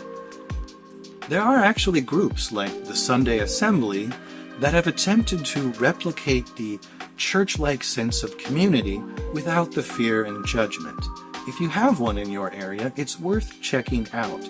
Each assembly is very localized and different, but it's typically a good place to meet kind people that want to be kind and curious together. No theology required.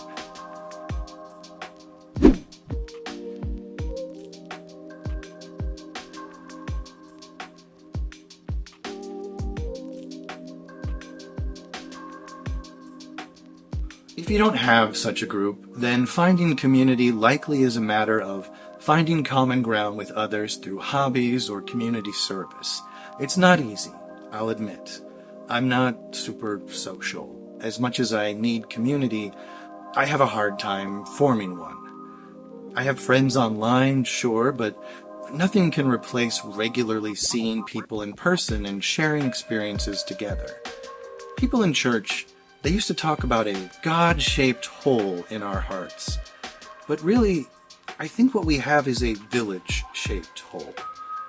We may not all need the same amount of time for socializing, but we all need the support and encouragement of others. Wherever you are in your beliefs, it's really good to have someone to talk to in order to work through your feelings and reach back and try to understand how the religion may still be impacting your life. Therapy can be helpful for addressing trauma more generally, but not all therapists will be familiar with the particulars of your religious experience. An understanding friend or partner, of course, is also super helpful. But again, if they didn't grow up in a similar environment, they may struggle to understand. They can provide a safe space, but they're not going to really grasp everything that you're saying and dealing with. That's why it's important to realize you're not alone, and you can find others who also dealt with the rapture. A major cathartic and calming influence on my deconversion has been in group conversations with other friends who grew up evangelical and have since also deconverted. Initially, we'd just hang out online and watch movies, but sometimes we end up pausing whatever we're watching or talking over it and just for hours and hours on end discussing our experiences, our frustrations with our former churches and our former selves especially, and what influences we've come to appreciate since leaving those churches behind. The deconversion can take many forms. Some people transition to a more Christ-like version of Christianity. Some people abandon religion altogether. Some might become pagan or try other spiritual practices once forbidden to them. Whatever the journey, we all share a desire to be more open-minded, more educated, more compassionate than our evangelical upbringing allowed. If the comments on my evangelical-themed videos are any indication, there are a lot of us out there, and we would do well to support each other. If you are in the process of leaving the evangelical religion or have already left and don't have friends who understand the experience, feel free to reach out. You can comment on the video, you can hit me up on Blue Sky. We'll try to help, we'll try to connect, and who knows, if this channel ever takes off someday, maybe we'll form our own group.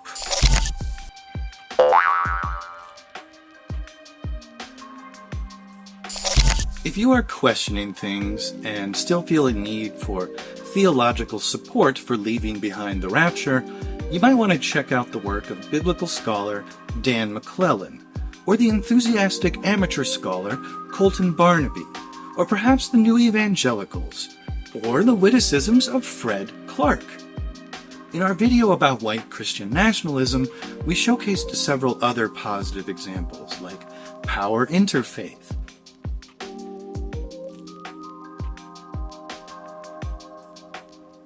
Pastor Paul Dries, Freestyle Theology, and my personal favorite, not just because he's Canadian, the Reverend Ed Trevor. He's so calming. I want him to read me bedtime stories. Is that weird for an adult to say? I don't care. Ed, if you're watching, I need to know about the monster at the end of this book. I've been too scared to find out on my own, so if you could read this to me, I'd really appreciate it. I would be remiss if I did not also mention the voice of my generation, Rachel Held Evans. Not a preacher or a scholar, just someone raised in a conservative evangelical community with a lot of questions people in her church did not have good answers for. Questions she began exploring in a blog which led to several successful books, which led to speaking engagements and debates.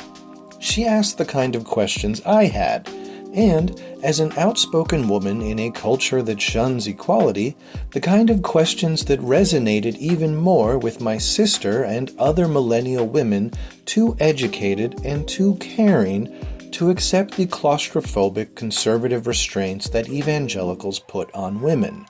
She pushed for inclusion, arguing hard for full acceptance of LGBTQ+ rights, a fight that would ultimately lead to her public divorce from the evangelical movement, leaving her lifelong home for the more inclusive Episcopal Church. She was a heretic to fundamentalists, but a hero to anyone with a heart. She sought out people harmed and marginalized by the white nationalist dominance of evangelical culture and gave them a voice and a chance to speak for themselves. Then, tragically, at the age of 37, she checked into a hospital with flu-like symptoms and never came out. You are free to make of this situation whatever you will. As for me, I was already an atheist at this point, and the sudden loss of such an incredibly positive influence at such a young age, while so many abusers and grifters live well into their 80s and beyond, only further confirmed for me that there cannot be a merciful deity in the sky looking down and affecting the affairs of humans, especially not an evangelical one. But my personal thoughts matter much less than the work that Rachel gave the world. Her books are still available, and her blog is still online, maintained by her family, and her influence continues in the people she inspired.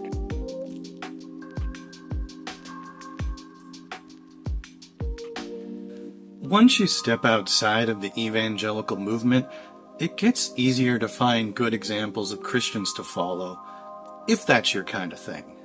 And these days, there are also plenty of entertainment options to aid in the post-rapture survival. I can recommend the Good Christian Fun podcast, as well as the Fundy Fridays YouTube channel, which both explore evangelical entertainment from a post-evangelical perspective. And there are others, like Cal McRaven, aka Funky Frogbait, who don't speak exclusively about overcoming their evangelical upbringing, but do sometimes mention it. Perhaps a more famous YouTube example would be the Good Mythical Morning co-hosts Rhett McLaughlin and Link Neal. Though known for light comedic material with broad appeal, both grew up in deeply evangelical homes and even worked in ministry. But over time, they deconstructed out of the beliefs of their youth and began speaking openly about the experience in recent years. We also have comedians like Rachel Scanlon, Taylor Tomlinson, and Pete Holmes, who sometimes discuss growing up evangelical and growing out of it. Holmes even has a series called Crashing that dealt directly with his evangelical experience.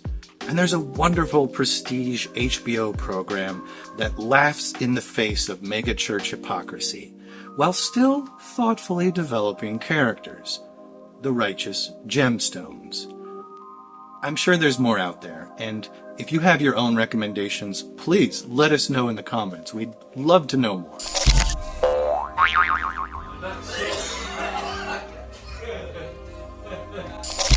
One of the best things you can do as you recover from the rapture and fundamentalism is to take care of yourself and continually try to grow into a better person than you would have been had you remained as the evangelicals wanted you to be. Empathy and reason are just great foundations for human relationships. One of the biggest fears in evangelical churches is the possibility that people who don't share their beliefs might live happy, healthy lives. So the more examples we can provide of people being better off without these churches, the more likely it is that people trapped within them will consider leaving, and that reasonable minds within them might speak up more often. While I believe it would be foolish to expect the evangelical movement as a whole to ever become a positive force in the world, we can at least be a lifeline for positive people within it. So take care of yourself, be kind to yourself, and always keep learning. Check your sources of information. Don't just believe what someone says because they confirm what you want to hear, even if that means having to rethink something you thought you knew. That's the whole deconstruction process right there. Don't be like the Left Behind authors. Try to see the world and all its people for what it is, for who they are. Not what you want it to be, not what you need them to be. Whenever someone leaves an evangelical church, the leadership circles the wagons, so to speak, and declares that the deconverted just wanted to live a life of sin, or maybe they got seduced by a false prophet. Don't be like that. Don't live in a black and white world. Let people have nuance, even evangelicals. For as much as I criticize the movement, for as much as I speak with regret for the person I was when I believed, for all the guilt and shame, I honestly do not blame anyone I knew in the church. For me, the evangelical movement was just a fear-based system full of people trying to do their best while terrified of being wrong. Terrified because that's how they were taught to feel. Terrified because even if they knew things weren't right, they couldn't just up and leave the only community they'd ever known. And so they repeat the cycle and preach the rapture, even as they recall having doubts and concerns when they were growing up. People like Tim LaHaye, Kirk Cameron, Cranky Kevin Sorbo, and Daddy Big D, they have much more influence than they deserve, but that doesn't mean that 100% of evangelicals agree with them on every issue. There are still a few good people like my mother, who taught me to just be grateful for all the people who helped me in my life.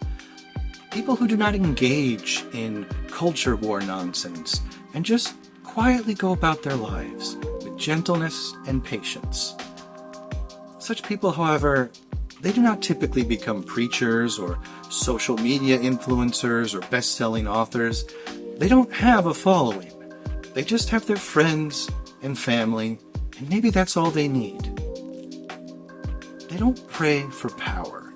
They pray for peace. And personally, I think it's more worthwhile to find and support the humble, peaceful people than to argue with the boastfully ignorant culture warriors. But hey, I won't stop you if you want to do your part to make sure that pious pride comes before a fall. Lord knows they deserve it.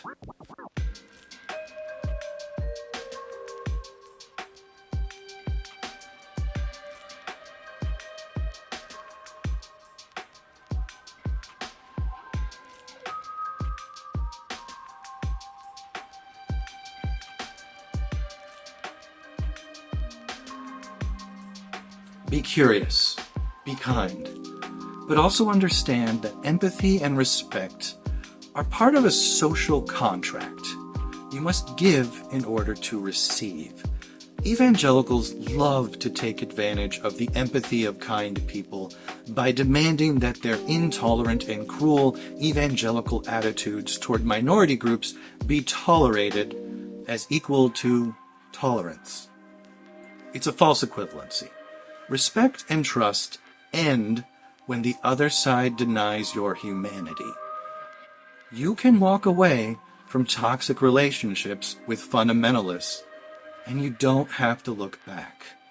It's up to them to choose to change for the better, or to choose to be, to be left behind.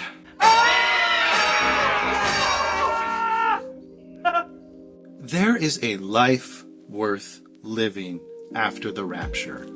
I hope you enjoy it. I know I certainly do. And remember, like Martin Luther said, you really don't have to care about the book of Revelation or any of the shitty movies that it inspired. How God loves us.